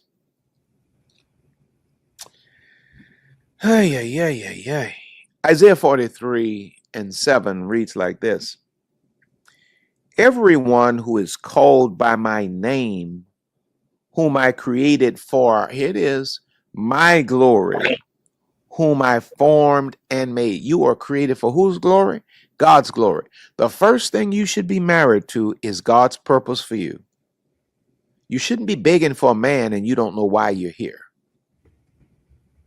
If you were as desperate to find or to discover God's purpose for your being as you have been for a man, you'd probably already have the right man. But I'm gonna stop it there for a second. That's what I was saying. So I guess let me answer this question. Because a woman's purpose is set by the husband. And it's not my job to protect every woman. That's not my job. My job to protect Sweeney's wife. That's not my job. That's Sweeney's job. It's my job to protect my wife and the women in my family. That's my job. That's what I'm ordained to do. That's what I'm called to do. Not to protect any tenderfoot out there. Now, if something's going on, I would just let a woman just be out there getting her ass whooped. I call the police for her. I'm gonna do a solid. I'm gonna call 911. Said this woman's over getting her goddamn ass whooped. Y'all might want to come help her out. Now I'm not gonna go jump in. No, it's not my job to do that because I don't know what the situation is. I mean, that could all be a setup for all I know. So I can't go out there and put myself in jeopardy and take myself out of the equation of my wife and my family. Because guess what? Them two people that was into it, they'll be right back together tomorrow. And then my wife will be without a sexy husband such as myself. And I know she don't want that. But as far as this thing about did God call women to preach? No, she didn't call him to do that. Now, of course, he communicated with them. I don't agree with that part where Clark was saying it. My only issue was saying they was called to lead men as far as pastors and preachers or ministers. No, I don't agree with that. I don't believe that to be the case. It even says in the good book. So I'll leave it there. Go ahead. Shane, you there? Yes, I'm here. I didn't jump in on the last one because I didn't see the video. Okay, what about the one I just played so far? What do you think about what he said? I was halfway listening, but I did hear Hink. And I kind of heard a little bit of the last question. I mean, a little bit of the last people talking. I will say in my thoughts of what I think you guys are talking about. I agree with Hink. I don't think that you were made for everybody. I don't think every woman was made for every man. I think she took a rib out of a man because that's his wife. That's the person that you are supposed to align with to move forward. And everybody's purpose is not the same. Everybody don't even worship the same God. So that's one thing. Some people don't even worship God at all. So, I mean, it's just so many, I guess it's about being, I guess that's like compatible, I suppose. If you guys are going the same path, I do think that women are helpers. We were born to be helpers. That's why we're so good at certain things, right? It doesn't mean that you can't be outstanding at a job, and be the bomb. It's just, we're just better at being helpmeet. If you look at some of the qualities that most women possess, those qualities line up with service, right? We're nurturers. We like to give. We like to do things, So I do think that it's our purpose. The problem is I don't think our purpose is to help everybody, kind of like what Hink is saying. I think it's to help your husband. And I think when you're sitting here acting like the helpmeet to a man who's not your husband, that's when it can become a little confusing or damaging, so to speak, right? That's just my opinion. Okay. All right. Go ahead, Alan. You've been pretty quiet for a little bit. What you been thinking? I've just been thinking that, like, again, it's just hard for me to marry with a woman's person being just to her man, because I believe holy matrimony is between you, the God, and the other person. There's 3 factors in that. And if we're going to Christianity, the Holy Spirit, it's not just, so I agree with the gentleman in the video saying your purpose shouldn't be in another person. It can't be. You have to have that purpose with your God, whatever God that may be, then have that other person that you're compatible with, whatever religion that is. I think that's where the conversation gets toxic, when it's completely reliant on the man. And same thing I said before, it just seems like women are being put in this little bubble of singularity when there's so much more to a woman's purpose than it's part of it, right? Being a wife, being supportive and being his lady, of course, but I don't think that is the entire genetic makeup of a woman's purpose. Hey, I got a question for you. So do you think the men are using this as a form of control, or do you think they generally believe this from scripture? I think some men do. And I think I alluded to it before, where I think the intelligent man and woman who were built for each other to enter holy matrimony move as one unit, and he's not using the woman, but he's playing the cards in both of their favors. That's a husband. That's a powerhouse. That's a unification. That's So that's what I would say. I would like to believe the majority of men are moving with integrity like that in their relationships. There's obviously men that don't, but there's definitely certainly men that do try to abuse it to control. So. All right. Let me play a little bit more of the clip, and then I see Sweeney like you want to say something. How many of you have spent all of your days in pursuit of a man and you don't have a clue? I back you into a corner here, you 30 years old, 40 years old, 50 years old, and you don't know why you're on the planet. Because you've preoccupied your life, your time, your energy, your focus with the pursuit of a man rather than the pursuit of purpose. And it's on the basis of purpose that marriages are created. God's going to give you somebody that fuels and feeds and fertilizes your purpose. And you're going to do the same for them. So to have the false idea that we gain purpose in marriage is unfair to the other individual. Because what happens is you marry a person thinking that they're going to give you purpose. You're thinking that marriage is going to make you happy. And then you discover after you've married them that you're more miserable now than ever. You know why? It's because the only sense of fulfillment in life comes from identifying your why. Why did God create you as an individual? And then pursuing that. And then if you're wise, you join yourself, you marry somebody who's akin or is of the same kind of why. And the two of you grow and build together in the same direction. But you got to be married to purpose before you can identify the spouse you should be married to. Got to be more than fine. Lisa was more than fine. When I married Lisa because I knew she fit my purpose. She fit my future. Now everything I do, stuff I don't have the patience for, even the skill for, she has it. She makes it happen. Yeah. She created our own publishing company. She runs it.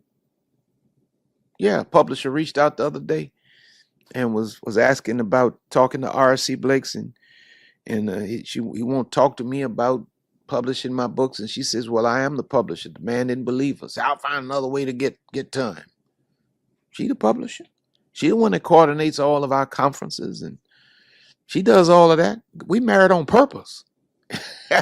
We ain't married because she was fine. We married because of purpose. I was married to purpose. She was married to purpose. And then we merged our purpose. Did you catch that? All right, go ahead, Sweeney. Oh my God. This dude is talking out of both sides of his neck. I'm gonna begin with this. At what age are you supposed to figure that out? Like, he just told, he's talking out of both sides of his neck. He said, God will deliver you somebody that will help you find your purpose in life, that will help you identify your purpose in life, that will help you cultivate your purpose in life. And then follow that up by saying you don't have to, you chasing a man instead of your purpose, when you just told them that they will find that with somebody that God would send them somebody who would help them identify that. I missed that part. I refuse to believe that this man only married his wife because they were of similar purpose at some point in life. And how late did you decide to marry this woman? Because I'm gonna tell you, biology doesn't even agree with that. Biology doesn't even agree with waiting till you, like, because according to us, a lot of people don't find out what they want to do until they damn near. What age do we find out that they assume that people find out what they want to do in life? Men are 45. So women are like 35. That's correct. No, That's seriously. cap. So basically, what he's saying is Serious. That's that what they can't. said. That's what Forbes said. So let's say that for the sake of argument, that's true. You telling me that you have to wait until 35 or 45 to get married because you don't really discover what your lot in life is until that late? That's the average. I mean, nah. Yeah, I don't know if I can agree with that. I think that's more of a. So from my understanding, your purpose is placed on you right out the gate, right? I believe that as an adolescent, you have an idea of what your purpose is. And typically when people find themselves in positions where they're not striving and thriving in life and doing what it is that they love, is because they're not walking in their purpose. So the more, and you know exactly what your purpose is, but the fact that you're doing what you want to do much rather than his will, that's why you're experiencing what you're experiencing. So I personally think that we are aware of our purpose in our adolescence and in our teenage years, that we're coming up. And once you become of adulthood, then that's when you're able to truly be able to walk in whichever direction you choose. So I'm with you on that, Sweeney. He is talking double-sided, in which some of it makes sense, but I think that you know who you are at a young age, and it's simply you accepting it or not, or defying it and going the other way up. Can we be for real for a second? I agree with you, Viz, 100%. But we're talking about the masses. Like, we have a bunch of educated human beings on this planet. I mean, on this panel, right? But let's just be for real in sense of the whole community and even the world, not just Black people. That are people out here really living in their walking the path of their purpose. I don't think it's even that. I think the problem is that people don't realize the potential of what marriage can do for someone. Yeah, but if you marry, okay, I'm not trying. Let me explain. Don't you and your wife work together? Yeah, you know what I mean. You found your person early. So I mean, so that makes sense. But he literally used your situation as an example at the end of what he was talking about when he But said, that's the "Hey, thing, though. Like, we didn't start out that way. I was going to school. I was going to school to be an IT. I graduated and everything. I became a barber. I've always wanted to be a barber. I cut hair when I was in high school. I used to watch my uncle growing up. I've always wanted to do that. But when we got together, I was not a barber when we got together. I didn't become a barber. What did Vince just say? But what I'm saying is that I think when did you figure out, what age were you when you just said, I'm gonna be a barber? I was that like was your purpose. 20, when I decided I was going to be a barber. Yeah, and that's what you was gonna do. 25, 26. Okay, you were an early bloomer. Well, not early. Well, no, because your career and your purpose can be two different things. No, but he said when he was a young person. No, but you understand how barbers help people. That's like no, I agree. I agree. Like psychology right there. But what I'm saying is, at first you weren't walking in your purpose. But when did you get married? But that didn't stop me from finding my wife. I wasn't walking in my purpose when me and my wife got together. We've been together 14 years. We only been married for like 5. Fair enough, right? But the thing was like, that didn't stop me. Like, I found my woman before I ever decided I was going to be a barber. I realized my purpose. I realized my purpose within the institution of us being together. But not marriage. Yeah, but the point is that the way he's talking is as if you have to find this first and then this will come. And it's not necessarily true. I think a lot of people will find out when you have a support system or somebody there next to you, that you will find that you're far more likely to realize your purpose than going it alone. He's saying you need to go it alone, figure out what you need to do first in life. And this is just my opinion. He's alluding to the fact that you have to go it alone and figure out all of these things before you ever find someone to deal with, when I don't think that's necessarily true. I get it, and I don't believe he's actually talking to y'all. I think he's talking to women that are chasing man after man after man and failing, and not realizing that they don't know their purpose on this planet, and that's why they're not getting picked. Because I'm pretty sure that having a purpose is attractive to a man. It doesn't necessarily have to be a job, like Viz said. So when you found your woman, she knew, I'm sure, something about her purpose, or you wouldn't have got with her. I think that's what he's saying. No, she wanted to go to school to be something else. But that's her job, though. I'm talking about her purpose. No, she did. She assumed that she was going to be, her career trajectory was somewhere else. That's what she assumed.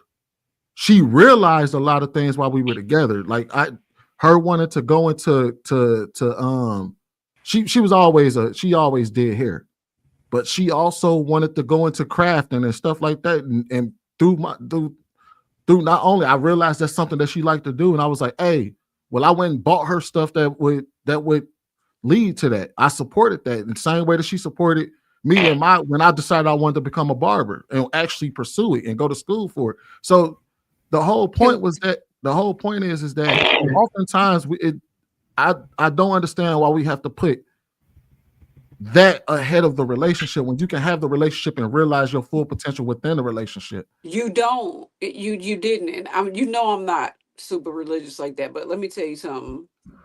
You found your mate because undercover, subconsciously, y'all both had the same drive. Y'all just weren't walking on the path to be that yet. And y'all just in a lovely story found your twin flame. Y'all did it together. And maybe you let her do it first, and then you were like, fuck IT, I'm going to be a barber like I've always wanted to be. But the fact of the matter is, you said she always did hair. You've always wanted to cut hair. How did y'all end up together, you think? It was the underlying purposes. I'm just Messaged her on Facebook and said, hey, is that you? I like you. There was no cosmic thing or nothing like that. But you still had to go out and date her. She didn't just say, yeah, this is going to be off of Facebook. She was going to marry you, though, right? Y'all had to talk, and y'all found out y'all had a bunch of stuff in common.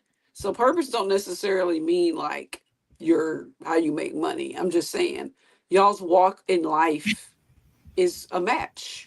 So it makes sense that y'all would end up together. That's all I'm saying. It's a beautiful thing. But I think he's being too direct and like cold cut with it, like, you know what I mean? But it's all the same thing. I understand what he's saying without it being so dramatic. He being dramatic, so I get it. I just think that sometimes you might never find your purpose. So if you never figure out what your purpose is in life, because a lot of people walk around and just go to work every day, right? They're not focused on what is my lot in life, what am I doing here, right? So I feel like with his mindset, that means that it's gonna be a lot of more single women, right? So I feel like he's creating, I understand his concept, but I think that he has to be careful with that, with those words, because you're asking people 45, 50, like, so you want us to just search for our purpose? Like that doesn't even make sense to me.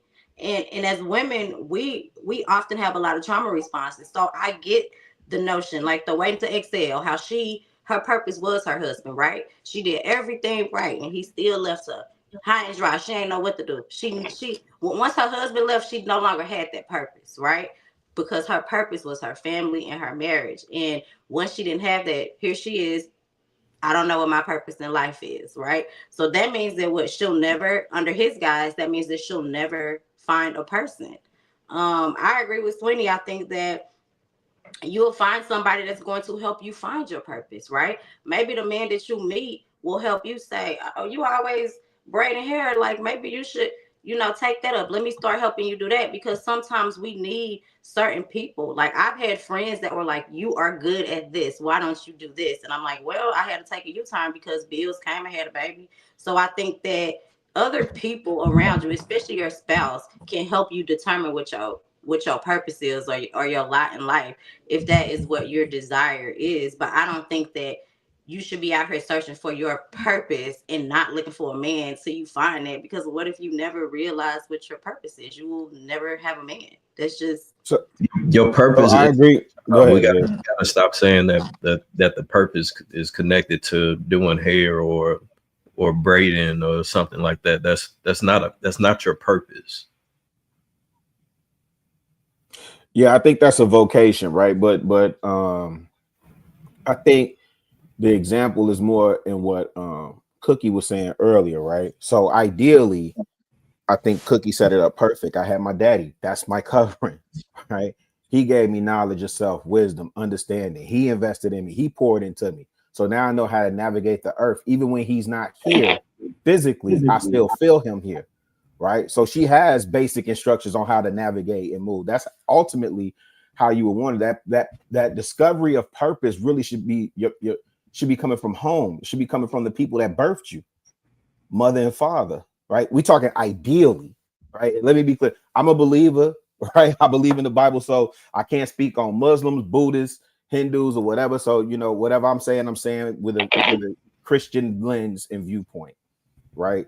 And so I'm actually going to do a deep dive, because this book is a good book. Dr. Miles Monroe, Understanding the Purpose and Power. Remember when JR put this up on the screen, I said, let me revisit, because he has another book, Understanding the Power and Purpose of Women. I just, real quick, just a few bullet points on what he talks about in here, or things that he posits as statements and questions, right?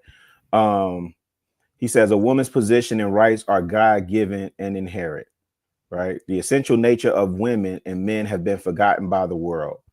Culture and tradition have passed along distorted views of humanity. Most women have obtained their identities from men rather than from God, which I think is what the video is speaking to. And this is old. This book is old. The devaluing of women is preventing them from living. Okay. Well, I'll read it. The devaluing of women is preventing them from living in the fullness of God's purposes for them. The way to make progress is to go back to God's original intent in creation. The purpose of something determines its nature or design. Two more. The nature of something determines its function and needs. And then the last one is, a woman's place is in God. Right. So it kind of aligns with what that book, I think he wrote this in the 90s or something like that, but it kind of aligns with what the brother is saying. So it's one of those, chew the meat and spit the bones. I think ideally, again, we have this notion in America or in Western culture that you got to go out here and discover yourself and so on and so forth. I don't want that for my seeds. You understand what I'm saying? I don't want my son to go out here and make all the mistakes that I made to try and figure it out, only to be 10 more steps behind me, right? He should be 10 steps further ahead. So that's the biggest thing that we could do, is give our seeds a foundation for their purpose. And if you a believer, then you definitely think that's rooted in God. So you have to go back to square one. You go back to square one to uncover that purpose. And I don't think it's rooted in vocation. I think it's rooted in the scriptures.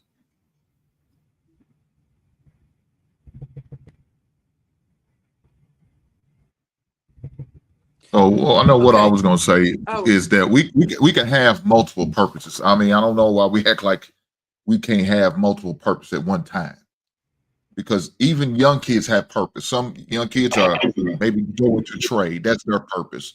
Maybe young kids is going to college and get their college degree. So you have multiple trades, especially through different phases of life. You know what I'm saying? So and I do believe he was talking for the women. I don't think he was just talking for men. He was talking to the women about finding their purpose and where their purpose should be at. Some women who wants to get married and have family, their purpose is their husband and the kids. and rearing up their kids and bring them up to young, capable and productive adults. That's some women's purpose. Now, hopefully, if that man is smart and realizes, the kid's gonna eventually move on and move out. So I need to help my wife develop some type of purpose outside of that, so she don't get, idle minds is the devil workout shop. So she doesn't get into a place where she gets depressed or upset or she feel like she don't have no purpose or a reason to living anymore. So I'm gonna create a purpose for her. I'm gonna develop a purpose. I'm gonna give her some ideas on what she could possibly do outside of just me and the kids. Now that's what a smart, logical man should do and would do in that situation, and help her along. Say, okay, you still want to work with kids? How about we create a foundation where you can, go and volunteer for a while, get some time in, get some experience, and start networking with certain individuals, and maybe even creating a whole place, a organization, or facilities where you can help kids in any form of fashion, whether it's you tutoring, whether it's you teach them some kind of home economic type trade, teach them how to cook, teach them how to be a homemaker, whatever the case may be. Utilize what skills that she does have and put those into practice. I'm gonna go to Cookie. Let me play the last bit of this clip and then I'll go to Cookie. That I was married to purpose. She was married to purpose. And then we came together and we merged our purposes into one purpose. So understanding and committing to God's purpose for our lives makes us whole and grounded. It is essential to grasp the vision God has for us and to live it out fully. That's important. While you begging for a mate, you got a half-done life. You're begging for a mate and you got a half-done life. You're not even bringing a complete life to the table, a complete you. You got things that you should have mastered and perfected relative to your individuality, and here you begging to be coupled with somebody. Come on now, a whole person and a half of you does not make a whole marriage. It's essential to grasp the vision God has for us and live it out fully, as this will direct our paths and help us become the person He intended. Being complete as an individual allows us to offer our best selves in any relationship.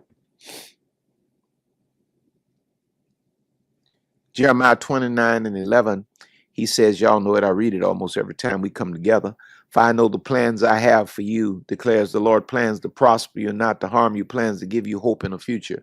You got to fulfill the plans that God has for you as an individual before you start praying for God to bring somebody else into your life. Into what life? The life you've left half done? You sitting there begging for a man and, okay, I don't need to get in trouble today. Yeah, I'm gonna hold that one.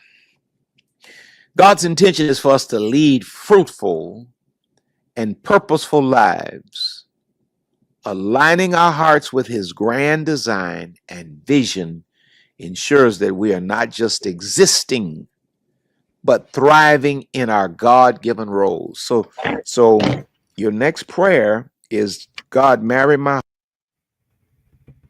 Go ahead, Cookie. I have 2 points. I feel like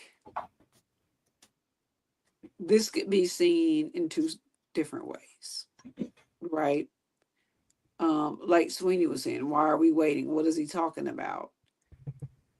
And then there's the other side of the spectrum of where this is literally an out for every, like a Bible verse section for every man that's asked a woman what she bringing to the table, which I don't agree with, but some men ask that question, some men don't. At the end of the day, though, there should be an answer for her, and it should involve her purpose in this life, and that should be enough. And I'm and if it coincides with his, that should be enough to at least give her a chance. That's just my take on it.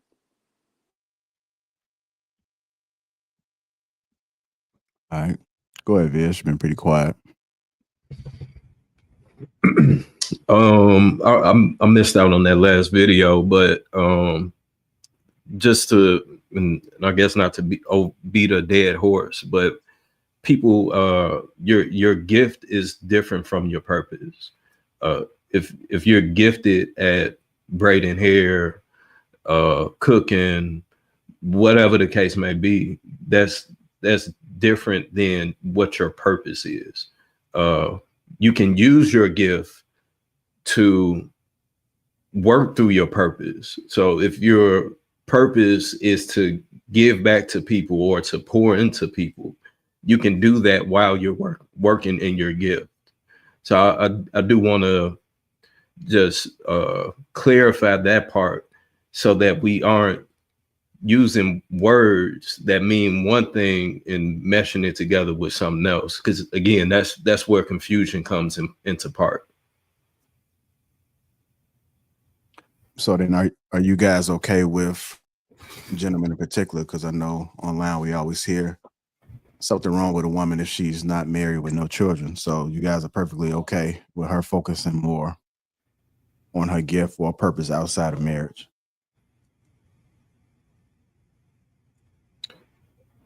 Yeah, I don't have no issue with. Look, if that's what she want to do, maybe she acknowledged there's nobody out there for her, or she's so selfish she don't want to get with somebody.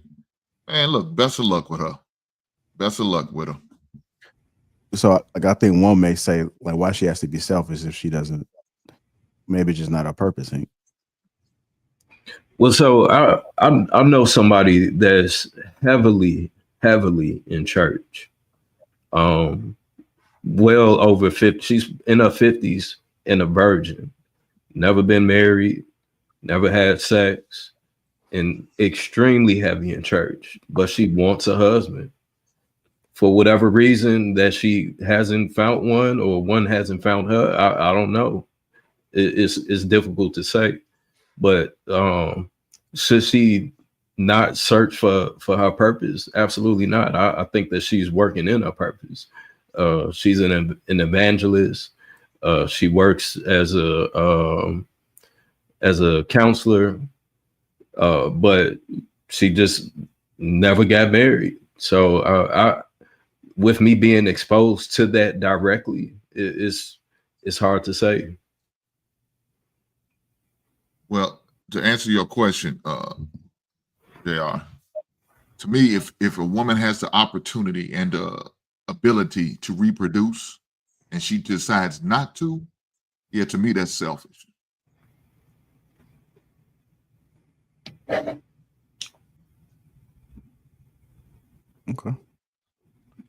How you feel about that, ladies? I'm actually quite surprised. I thought that more of the men on the panel, I'm just surprised at Hank's answer. I thought it'd be the opposite, honestly, because I think, I don't know, so far my experience on the panel is it seems that the majority of men like to value a woman based off the occupancy rate of her womb, despite 90% of the time when you pick your wife, it's vacant. So yeah, I'm just surprised. How did you get that? You've been surprising me a lot today, Ali. I don't know why, but okay.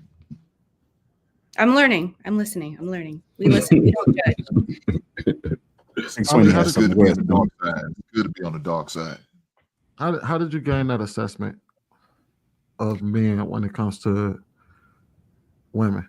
Because that's specific to the panel. That's typically how the conversation leans. That if a woman, I've noticed that if a woman doesn't use her womb, a male's opinion on her value and her purpose goes down. And I have a hard time marrying that when most of the time when you're with your lady, she's not using her womb. So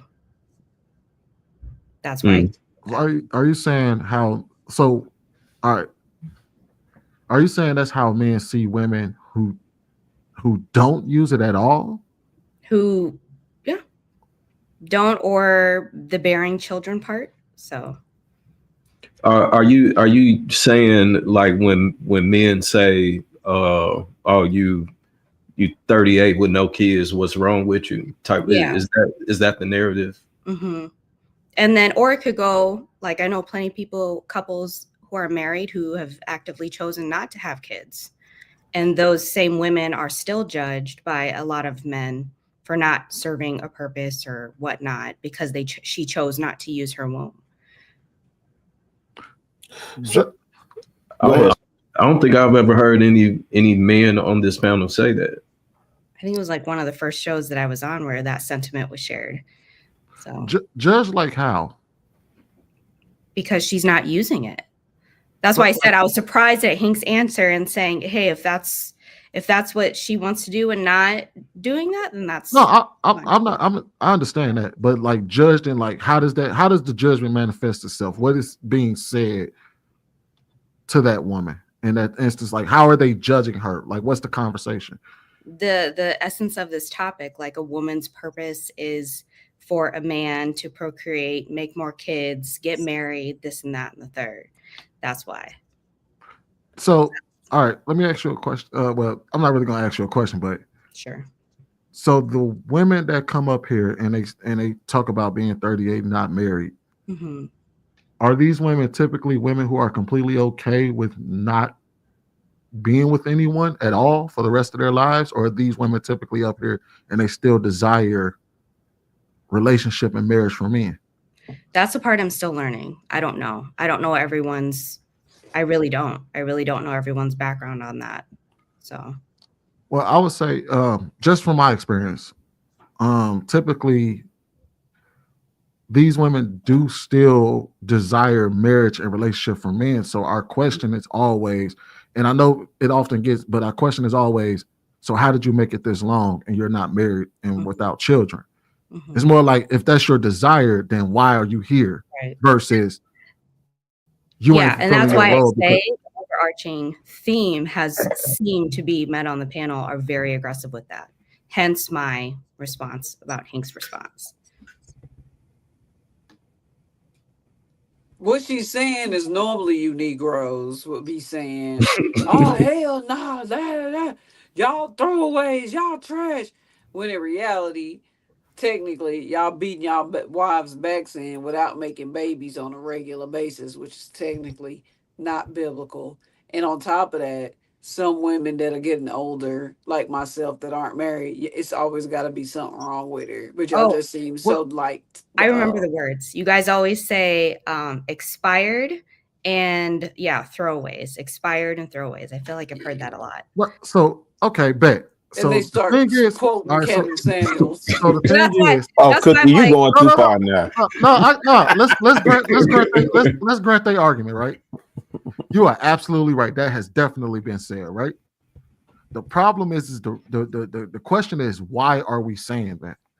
No, I understand why you're saying. Yeah, and typically the reason why we say that is because they still desire men in those situations. If they said, "Hey, look, I ain't had no kids. I don't care to have no kids. I don't even want a man right now. I'm about to get me a dog and die alone." You know what we'd say? Kudos to you. But if they come to us and say, I still want a man to be a man for me. I want him to marry me. I want him to be with me, but I want kids, but I'm over 45. So the chances of me having kids is slim to none. Then when we say that, we're arguing from the male's perspective of, is this person a desirable person to be with if kids ain't on the table because she's 45 and her chances of having children is pretty slim. Hey, Sweeney, here's the other part, because I think I see what Ali is saying a little bit different now. If I think about what Hink is saying, what you're seeing now is indifference. Like the way that Hink responded, like if that's what she want to do, if that's what works for her, so be it. Like we've been having these conversations for going on 5 in this space in particular. I know I've been apart 5 years now. Cat's tired, fed up. That's what you gonna do. That's what you own. Have at it. Go ahead. There's only so many times he ain't gonna call y'all some scallywag heifers. that's the thing is The like next wave is indifference, and that's gonna be way worse when you get brothers who don't even care which way you go, and they just working with the willing, and they ain't saying nothing. And that's what I think. And you're absolutely right. That's what I think is actually that's what it eventually leads to, is that eventually a man say, do whatever the fuck you want to do then. Yeah, that's why Because I said like my reaction was surprise. Like, oh, like because essentially it starts with I want it. They come up here like, well, I want a man and I want this and I want that. And they got this long list of shit that they was, and we were like, so why not all of this early on? And then they come up with whatever excuse of why they don't do it and this, that, and the third. And then we're telling them, well, don't you think that you might want to change that mindset if you desire a man? And they'd be like, well, no, because this is what I want to do. And we'd be like, well, how the fuck do you think you're gonna get this? And then eventually we turn it to Hank and say, you know what, fuck it, do what the fuck you want to do. Very rare do women come up here and tell us, I'm single, I'm childless, I don't want no kids, I don't care about no man, I'm buying me a dog, and I'm going to the end of the life, and I'm gonna be straight. If they came up here and told us that shit, most of us would be like, we'd ask why. We'd be like, damn, that's really what you want to do? And then if she say, yeah, that's what I want to do, fuck that shit. All right, do what the fuck you want to do then. I call cap. Sweetie, I don't like how you said that, like turning into a hink is a bad thing. If you are saying that, but it's that God damn it, man, we can't tell you shit. So do what the fuck you want to do. like Sweeney, I understand why I get it. Like, and that's why I said the calm demeanor toward the end, because I've seen all the men on the panel where their feathers get hella fluffed and they get passionate about it. Like 100% understand the argument. So I just wasn't expecting if she for the streets and she's a heifer, then she's a heifer. Like, I get it. But I was just surprised. That's all I'm saying, is I was not expecting that type of answer. So eventually you gotta try to tell people to do right. But I think that we do too. I think that we do too. As women, Hold on, y'all. I think Aisha's saying something. Go ahead, Aisha. no, I think as women we do too. I was at a gathering last night, and there was a lady who's 45. I think she said she was, right. She just moved here. She's like, I don't have kids, and she was like bragging about it almost, right? And she's like, I just hate when people. That's the first question they ask. It's like, why don't you have kids? Like, and so she was like bragging about it. So I start picking her brain, and then like later on in the conversation, she said, well, I mean, I do want kids if it's going to happen. And I'm like, you see how crazy that shit sound? And so I told her, I was like, well, that's not feasible at 45. Did you freeze your eggs? Like, do we want, babies coming out? Like, I think as women, the society has changed us so much to be like, oh, we can wait a lifetime. I can do all of these things. And then boom, it's going to happen. But regardless of if it's right or wrong, girl, nobody don't want nobody with no shriveled up eggs. Like, these men are going to think about that. Like, 45, your body not gonna even bounce back the same. Let's just think like a man would think, right? Like at 25, I could throw a couple babies in her, but she gonna snap back. At 45, and it was like, so I think that a lot of women pretend like they're happy with being by themselves and being alone, because if we're going back to the Bible, in our essence, like women literally are supposed to, like, they're supposed to have babies. And society has made us think that, like, no, you ain't supposed to have no baby. It's okay. That's not what you're made for. Because now women say, I'm just not made to be a baby. I'm just not made to be an incubator. Physiologically, yes, you are. Like, literally, when we talk about purposes and things like that, the purpose of you having a womb is to carry a child. And so the essence that women don't, and that's why back in the days when women couldn't have kids, like the women that were barren, I think my grandmother would refer to it as like barren women, right? They were always sad. They were always shunned. These people weren't happy that they weren't having babies back then. They were generally sad. They wished that they could have a baby and start these families and do all of these things. So I think that as women, we got to hold other women accountable. Like, girl, you want some kids. Girl, you want to be married, and encourage them to start those journeys earlier in life. Like, who wants to wait until they're 45 and 50 to have kids? We are not celebrities. We do not have 10 nannies walking around the clock. So I think that women also have this unrealistic notion of what they think is supposed to happen. Lady last night, oh, I'm happy. I'm 45. I don't have no kids. I focused on my career. But then towards the end of the conversation, you're like, well, if it happens, I'll be happy. It's not going to happen, ma'am. Your time is up. I literally told her that. Like, or Well, it does happen. well, I was just going to say this too, that I think some of them are not pretending. Like some of them are just really like evil at that point, where they've been conditioned to only care about self, that they don't even have no room within their headspace to even care for somebody else. Like they get real irritable with the mere presence of even a man being around, because they just so used to just them. So when you invite somebody else in at that point, it's kind of like it's too late. But I do agree, there are some women deep down that always wanted it, but they just accepted the terms that they're 45 and they probably can't bear a healthy child based off of what we've seen in society. And then you got some folks that just like leave it up to God whether they have a healthy child or not. But I think that nobody desires to be alone, but I think that their focus early on kind of determines their outlook once they get a little bit older. And I think it can go either way. I think they can just accept the terms and regret, and or they're miserable. They're probably still trying to figure out life, and they don't have the capacity to worry about anybody else because they still haven't got it together. Usually, like when you have people that's accomplished and maybe they have a career, I could see them saying, wow, I have this career, I have everything, but I don't have anybody to share it with. But it's not too many people that really think long term in life, period. Whereas, well, who's going to take care of you when you get older? What about when your body does endure some things? Because it is, our bodies are they're gonna go down in some form. Some are gonna hit harder than others. But when you do have those times, do you have anybody to be there with you to just kind of help you along the way? Hold on, Jack. Did you say they evil? Is that what you said, JR? Yeah, it's Hell yeah. Selfishness can be really, it can be really evil. It could be, I mean, There like they that. are. Huh? Look, Yeah, I was like, There they when are. I said Come that, on out, I was, fellas. I, Bring the okay. horns and the bat wings out. I was a lot nicer when I call them selfish. Because to me, like I sit there and said, if you're a woman who has the ability and health-wise, healthy enough to bear kids and have kids, I think you should. Now, of course, you got to do it with your husband. I'm not saying out there just go out there and automatically be a baby mama. I wouldn't encourage that at all. That's not good for all parties. But yes, if you have that ability, go out there and have a baby or two or three or what.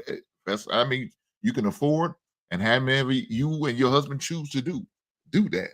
But like I'll say, most of these women are selfish when they move and operate like that. They all about themselves and their career, and they don't care about nothing else. So that's why they really don't have kids. Now, maybe a man in his right mind didn't pick that heifer because she crazy and she evil, like JR said. I can agree with that. That we don't need no more little Satans running around here. We got enough of them little bad bastards. So maybe that's the reason. I'll leave it there. Like I did have a question that came across. Should a woman desire marriage if she doesn't want any more kids? What about the women who have kids already, but they don't want any more? Like, should they be looking to marry, or is it okay for them to focus more so on their purpose? They can want to be married. They just need to make sure they dipping in the right pool. Everybody talking about the same dating pool. Everybody shouldn't even be in the same dating pool. A woman with kids need to find a man with kids that don't want no more kids. If she don't want no more kids, it's simple. There's plenty of divorced people that might want to get back married again and don't want no more kids and want to live happily ever after. I agree with you because just date inside Why your trying to pool. get somebody They who got no literally have kids? apps that are like single parent apps. Like date in your pool. Like I agree. I'm Now working they with going after these young men that ain't had no babies yet, ain't had no families. He tall and got all this money. Sis, How you know about you stepping in how the you know wrong about that pool. app, Aisha? Because it pops up on my Instagram all the time. Maybe they know I'm single. Oh, really? Yeah, I'm God working dang. with I'm working with a couple now that's engaged, and they're both in their 70s. So, and I'm quite sure that they have no desire to have any more kids, but you know, they want to get married or remarried rather in their 70s. And I talk about this a lot, and I think we just a couple of days ago we did a show where a young lady had started off saying that, you know, I'm happy with myself. I'm this, I'm that. I don't have any kids. I'm not married. And clearly showing that she wants to be married and have kids, just to go and try to condemn or reason as to why she couldn't or why she can't find a person. I think instead of us putting so much emphasis on why you don't need a man and why you can do this without a man or a woman and all this other shit, all of the cons or the what they deem as pros of being single, we need to talk about the privileges, the pros of being married, of having that person, of being able to walk with somebody in life. Because the more that we talk about the other shit, the more we're gonna have people saying stuff that they don't even agree with on social media to infect everybody else. But if we talk about the privileges, the pros, the advantages, what comes with being a wife, a husband, what that looks like, then I think that will shift a lot of the bullshit that's out there now. Mm-hmm. All right, hold on, y'all. Let me play this last clip, man. This is Cheryl Lee Ralph. This is their marriage dynamic. I'm gonna go ahead and play this clip. Very interesting. See what you guys think. I'm very fortunate. The man that I am married to, Senator Vincent Hughes, 7th Senatorial District of Philadelphia, he has his own life. I have my own life. He has his own real career. I have my own real career. He has his light to stand in. I have my light to stand in. So he is not looking at me thinking about status or this or that. He's doing his thing. I get to do my thing. We also live in separate places. When I go to see him, love to see him. When it's time to leave, bye-bye, see you soon. I'm telling you, life is good.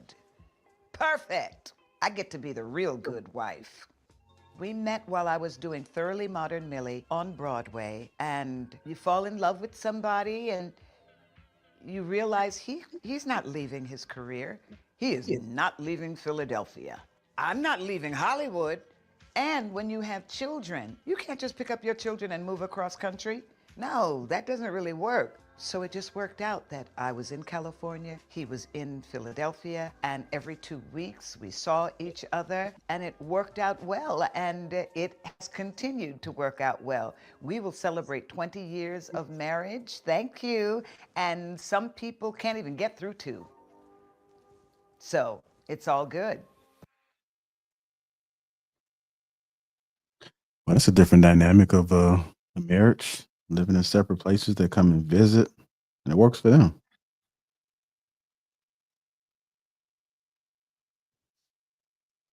I got that look on your face, country. How many hall passes does she have to hand out? Shoot, how many hall passes he got to hand out? She the one on camera bragging about it.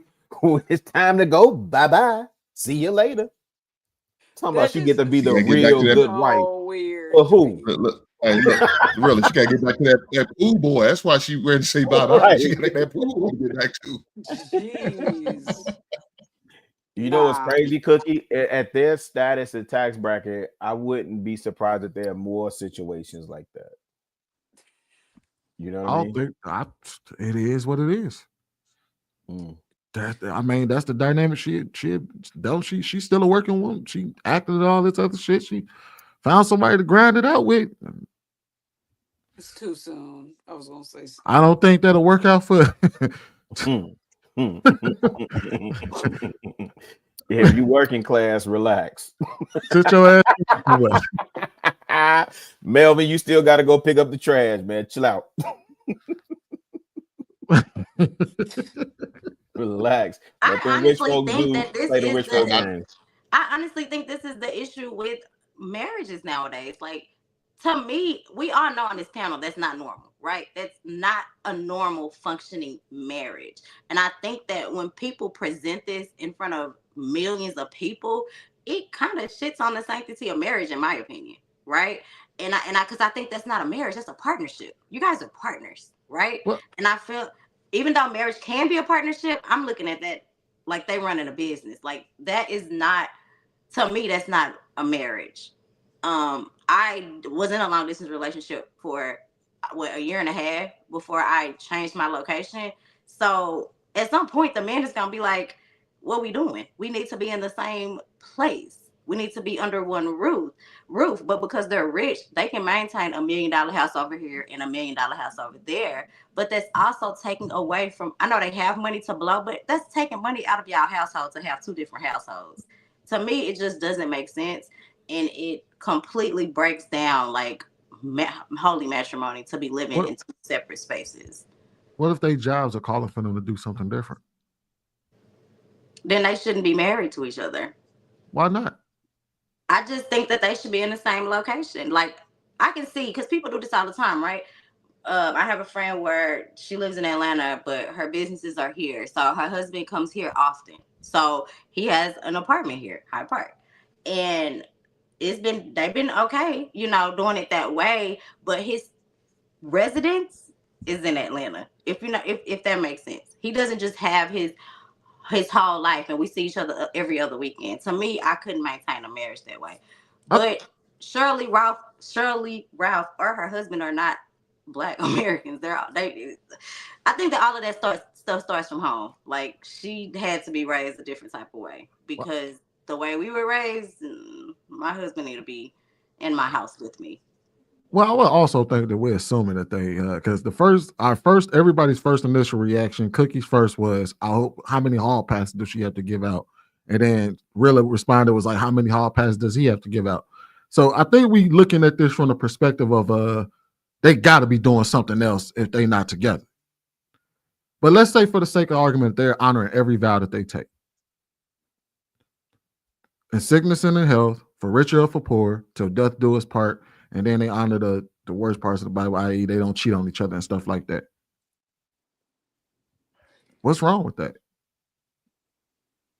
Her business calls her to be in California. His business calls for him to be, I don't know where the fuck he at. I didn't hear where he was, but but they rock. Philadelphia. It's boring. But they apparently they see enough of each other. You know what I mean? It ain't like they don't see each other. It's just I think we looked at it through a negative lens because I would say that our gut reaction that we automatically assume they got to be fucking somebody else, rather than saying like these two people may be honoring their vows and their marriage the same way that two people in the same household will honor their marriage and vows. It's just that they have to live apart because that's what their marriage calls for. It's actually one of the things that we was talking to this one lady about, and she was talking about how she would her desires in a man, and we was like, well, it's very difficult to find that man, a man that will to want those parameters that you put on them. But if someone happens to find that man and they honor their vows, I don't see what the problem is. Well, let me help you with the problem is they not making each other their priority. And so that's a problem with the good Lord. They're making their careers their priority. That's the problem. When you make your career your priority, you're not going to move because I'm in California and I'm doing my acting thing. I'm not moving because I'm a politician in Philadelphia. Yeah, that's a problem. So what happens when one or the other retires and all of a sudden, hey, baby, I'm thinking about coming to California to stay permanently. She's not going to be used to that. She's not going to be okay with that. All of a sudden, he move her down, and the dynamic may change because she hasn't been doing it for 20 years. They've been separated, living two separate lives pretty much until they come together as one. So like I think Aisha was saying, that's a partnership. Financially, that's a bad business. Because there's no way you would be putting this much money into one household, and she's investing that much money to that household, and said we can come together and save a lot of money and make more money by figuring this out somehow, some way. We can make a decision. Guess what? They also shoot movies in New York. They also shoot movies on the East Coast. Hollywood ain't the only place where they make movies. If we have to meet in a neutral space, let's go to Atlanta. I see my man Tyler Perry has a hell of a studio. We can make movies there. He could run for be a politician in Atlanta. Just become a resident over a 2-year period, and he'll be fine. They need a governor. They need a mayor down there in Atlanta. And that's what I was saying about the sanctity of the marriage, because that's not what marriage is. They literally chose their careers over holy matrimony. That's how I view it. That's how I see it. And I think that it's very toxic to put that message out there to the world, because that is what you're telling women. Shirley Ralph just got on there and just told us it's okay for you to choose your career over a man. So you have to find a man like my man that is going to do the same. And it's not a lot of, he probably the only one. Like, it's not a lot of men that are doing that. That's what I'm saying. So to put that message out there, you're preaching selfish. We always talk about this, how westernized world, the women are very, very selfish. And to me, she could have just moved in to Philadelphia with her man. That's just how so I'm kind of along the lines with Sweeney, right? You know, like, what if we are overthinking this? Because I know one thing in marriage that you have to do is a sacrifice. And so, like, maybe they might be sacrificing. I mean, think about people that live together and they're not even doing a lot of what they even doing, and they live in separate households. So if they are doing everything exactly the way that they're supposed to, they honor their vows, their marriage, and it works for them. That's what we say, right? If it works in their marriage, then that's fine. You know, maybe they had conversations and they okay with it, and they was willing to make the sacrifice for each other. Yeah, I was gonna say, because I look at marriage. Go the same way though, JR. And sacrifice is me moving to California and setting up residence, or her moving to Philadelphia and setting up residence. That's a part of another sacrifice. She already said that. She eliminated that. That's not what I'm doing. She already let that be known. I'm not moving there, and he's not moving here. So where's the real sacrifice? There is no sacrifice. She's really not making no sacrifice. You know what? And what's the difference, like, when you decide to bring another person within the marriage, and you know, now you guys have a poly relationship, or like a family member has to move in all of a sudden. It wasn't like that for the whole 20 years that y'all was living, but unfortunately, you guys had to make a sacrifice. So I think sacrifice happens differently. I don't think it's up to us to say, you know, whether like their relationship, their marriage is trash because he lives there. I wouldn't want it, and I get it. But if we really just trying to be fair, and when it comes to sacrifice, it looks different per marriage. I don't think we really have a say so on it. I feel like they have kids, and I feel like that's detrimental to kids for your parents to be bi-coastal. That's just my Do they got grown kids or young kids? I think her daughter's grown because her daughter models. She posts her daughter. What's her name again? I can't remember her name. Shirley Ralph, the one that plays the mom. Sheryl. Cheryl Lee. Hold on, spell it again. Cheryl Lee. Mm-hmm. Yeah, Sheryl Lee. I agree with you.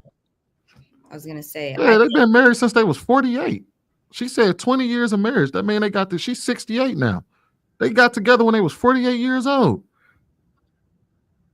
So like that makes it different. That changes the dynamic a lot. That definitely changes the dynamic a lot. They were grown and already established in their careers, but they still didn't want to make those sacrifices. Well, maybe that was a sacrifice. Yeah, maybe marriage is the sacrifice. They could have said, "Man, bump marriage. I ain't getting with you." Okay, well, I understand. Like, think of it from that perspective. I understand that you. But they're not really. Like, think of it from their perspective. I really love you. You really love me. But I'm a whatever the hell kind of politician he is in that area. And remember, this is 48. So she's been in a lot of movies between 48 and now. And she's like, I'm really doing my thing out here in California, but I really love you. And they said, well, it's either you sacrifice your political career or I sacrifice my acting career. And we know how people behave when they make those type of sacrifices. Or they said, all right, well, since we do still love each other, how about we still do this? And we figure out a way to make it work. And they did that. I mean, think of it this way. Somebody mentioned it in the chat. Men who marry their wives and they have to go off to war. And they could be gone for 4 years at a time, and then they come back home, and then they go off and do another 4 years on tour, and then they come back. And so I would just say, as long as they're honoring their vows, nobody said that they have to be in the same house. That's not the same, though. It's nowhere near the same. If a husband comes back and does a tour, he goes off for 4 years. You only got to serve 4 years in the military. He comes back. That's his job, though. And he says, I'm going out to do another tour. That's another 4 years that he has to spend apart from his wife. That's a choice. And that's why military marriages normally end in divorce. I'm gonna just throw that out there. Theirs lasted 20 years. And she's 68. They said the average life expectancy for a black woman is like 73. Technically, she's about 4 more years away from death. Not to put that on her, but her marriage lasted 20 years. And then some of us you gotta understand too is that when folks get older, man, it's a different breed when they get older, man. You'd be surprised some of the things. I mean, some people can be sleeping in the same bed, and once they get older, they sleep in different rooms. That can't like they tolerance for like smacking and eating like my grandfather smacks like crazy, and I don't even understand how anybody can deal with it. It's just loud, right? I wouldn't even want to sit at the table with him and eat because the smacking is just that damn loud. So, I mean, people do things, and your tolerance of what you want to deal with. I love you, but I cannot sleep at night because you snore, right? I love you, but I'm gonna eat in here because I just can't deal with your smacking. So close to 50, 60s now. The Queen of England didn't sleep in the same room with her husband either. What'd you say, Hank? No, but what I was gonna say, yeah, but that smacking going into another room and breaking bread is one thing, but you have to go to another coast. That's a big difference, man. You going from East Coast all the way to West Coast just to visit your wife. I could not fathom even thinking about some shit like that. Yeah, I want some ass, I make a middle height horny, and I can't roll over. I ain't thinking about no damn ass, Hank. Let's be honest. Those niggas that man is 60-something years old. That man don't give a damn about no sex. Look, man, that man still, man, look, I don't know. Damn. Well, is 68 years. She's 68, man. He still has man, they got medicine for that man. Man, he would get on that. If he had that much of an urge, he getting on that plane, bro. They got the money. That's a 3.5-hour flight. You think he really gonna screw in the airport bathroom, man. He calling his goddamn secretary. We assuming that. But I think that's why I said it kind of draws back to that. That was our initial gut reaction, is that their dynamic. Our gut reaction is one of y'all motherfuckers must be cheating. It ain't. We didn't assume like, oh, they live in a happy marriage. They you know what I mean? They doing their thing. Okay, cool. It was one of y'all got to be cheap because this is crazy. And because of that initial gut reaction, that's why we look at it as so awkward and weird. But for a 48-year-old woman who's been acting for 30 years now, and he's a politician for 30-some years, and let's assume that they found each other online, because that's how they be finding each other now. They found each other online. Hey, for a 48-year-old woman, that's what I would recommend. Like, hey, look, if that's the person you want to be with. He said he went to one of her shows or something. Look, she's not a movie actor. She's a television actor. She does a lot more television than she does movies. But look, man, I mean, I don't know. Maybe in their old age, that's okay. I mean, I can understand it because they probably came up during a time where they wasn't allowed to see a man and a woman sleep in the same bed. I mean, I remember those TV shows when I was younger. Not seeing the women and the men sleep in the same bed. I think it was I want to say Leave It to Beaver. I think it was the show I seen where they was I sleeping in Love separate Lucy. beds I Love in the same room. Lucy. They used to sleep in Yes, separate beds on I Love Lucy. separate True bed. story. But they of course they did that for TV, you know what I'm saying? Because that was considered risque back then. To even see a woman in her nightgown was risque back then. But dude, I couldn't imagine not being able to see my wife on a regular basis. Yeah, I hear you. What's the purpose for even marrying her then? Y'all could have just remained dating. If that's all we're gonna do, we just continue to date and not never get married. Because man, this is crazy to me. I'm I gonna tell you wouldn't this: do that. you got to have an open mind, and even when we had these conversations, you'd be surprised how people think. Like everybody is different. I agree. Tolerance is I different. agree. What they accept is man. So when I see some of the things in here, I just sit there and I be like, damn, so glad I don't think like that. And in some instances, I think I'm above a lot of folks. I operate on a different frequency within conversation, but I just accept who they are. I don't try to change them, especially if they're not up under me. And I just be like, damn, I'm so glad my man ain't like this. And I could be totally wrong with the way I'm looking at it, but I'm okay. I mean, I think like you being the leader at some point in time, you got to be comfortable with the way you think and how you view the world, and you just got to own it. So I'm okay with sitting there owning it, but I do look at them with a side eye, like, damn, feel sorry for you. But you're not up under me, so you go live your life and we'll go live mine. We get to these super chats and get up out of here. And then I'll let Swimmy in, like you wanted to say something before we cut out. Angela Swift became a YouTube member. Salute to you and welcome to Green Gang. Devil Games Expo 99 says, look, just admit people don't like to follow rules and guidelines that don't like because the Bible is guidelines and rules to follow by God. Tio, $2 says, does she mean financial peak at 45? AB with the $5. I don't know where you're from, but there's a video on Instagram showing a black man attempting to start a fire in California. Some white folks caught him. We got Bro Num 199 super sticker. Thank you. AB again says, ladies nowadays without healthy eggs around.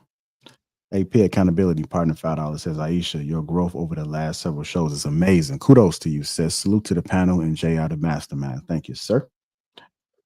Bro Num again with the $2. Appreciate you.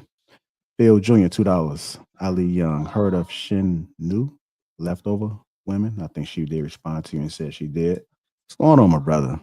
DJ Hemp, might be risky, $20, says salute. Thank you again, sir. Big Ann 11, $10 says, I don't know what Hink talking about. I'm on one coast and she on the other is what I'm looking for. And who smoke detector chirping? And lastly, Devil Games X 199. The rich enough that they don't have to compromise. Yeah, money would afford a lot of different things that we're not used to. I see a lot of strange things with people with money. Go ahead, Sweeney. You want to say something? Oh yeah, I was gonna say that. Yeah, she was married before. She had her 2 children with her first husband. So by 2005, I think she married this guy in 2005. So yeah, sacrifice. Yeah, this is honestly, I think if any of us was actually talking to a woman, if she was like outside of us telling her that, hey, we would recommend that you try to find somebody within your own city. But if she was adamant on this and they honor their vows, I don't see why we would find issue with that unless there was some extramarital things going on, or unless one of them was doing something wrong or to harm the marriage. But if they've been going strong for 20 years, so I don't see why we would even look at that and say that it is. Go ahead, Cookie. I was gonna say, from the bottom of my heart and soul, I don't care what they're doing in their marriage. I was popping a joke. So when I asked about the hall passes, it was a joke. I don't care what they're doing. I genuinely don't care. If y'all know how much I didn't, y'all wouldn't even ask me on the panels anymore, probably. So if you guys have a daughter, gentlemen, you guys have a daughter, are you teaching her to have a purpose or to get married and let that God determine her purpose? I don't think I don't think either one gets in the way of the other. I think you can find your purpose within a marriage just as much as you can find it outside of marriage. But I would say for the sake of, for the sake of family and things like that, I personally believe that is something that you definitely have to do in this world. You got to at least be able to replace the people that you replace yourself. To me personally. Yeah. That speaks to what I always talk about, is just balance, man. Just balance and knowing how to be able to make a decision in the moment. That's what I teach my daughter. I want my daughter to be able to have some form of happiness, something that she likes to do, but knowing when the time comes to be a wife, that she knows how to show up and to be a wife. But whenever she's not a wife, her knowing how to function and not necessarily it's the end of the world. She can always stay home as long as she wants. As long as I'm alive, and if I'm not alive, I want to make sure she still got a place to be. So I just want her to have balance and being able to make a decision, even if I'm not there. That's just how I see it. So that's a good point, Swing. Good point. All right, we're gonna go ahead and get up out of here, man. Y'all enjoy y'all Sunday. I want to thank everybody, Rilla, and I know some more folks supposed to pop up, but y'all be easy on this Sunday and catch us next Sunday. Trigger Mike is going live tonight, so if you guys want to tune in, he's going to be talking about should black coaches leave. Mike Vic taking that coaching role, so y'all make sure y'all tune in to Trigger Mike tonight, 8:30 Central Time, 9:30 Eastern. And we out. Enjoy yourselves. Right on.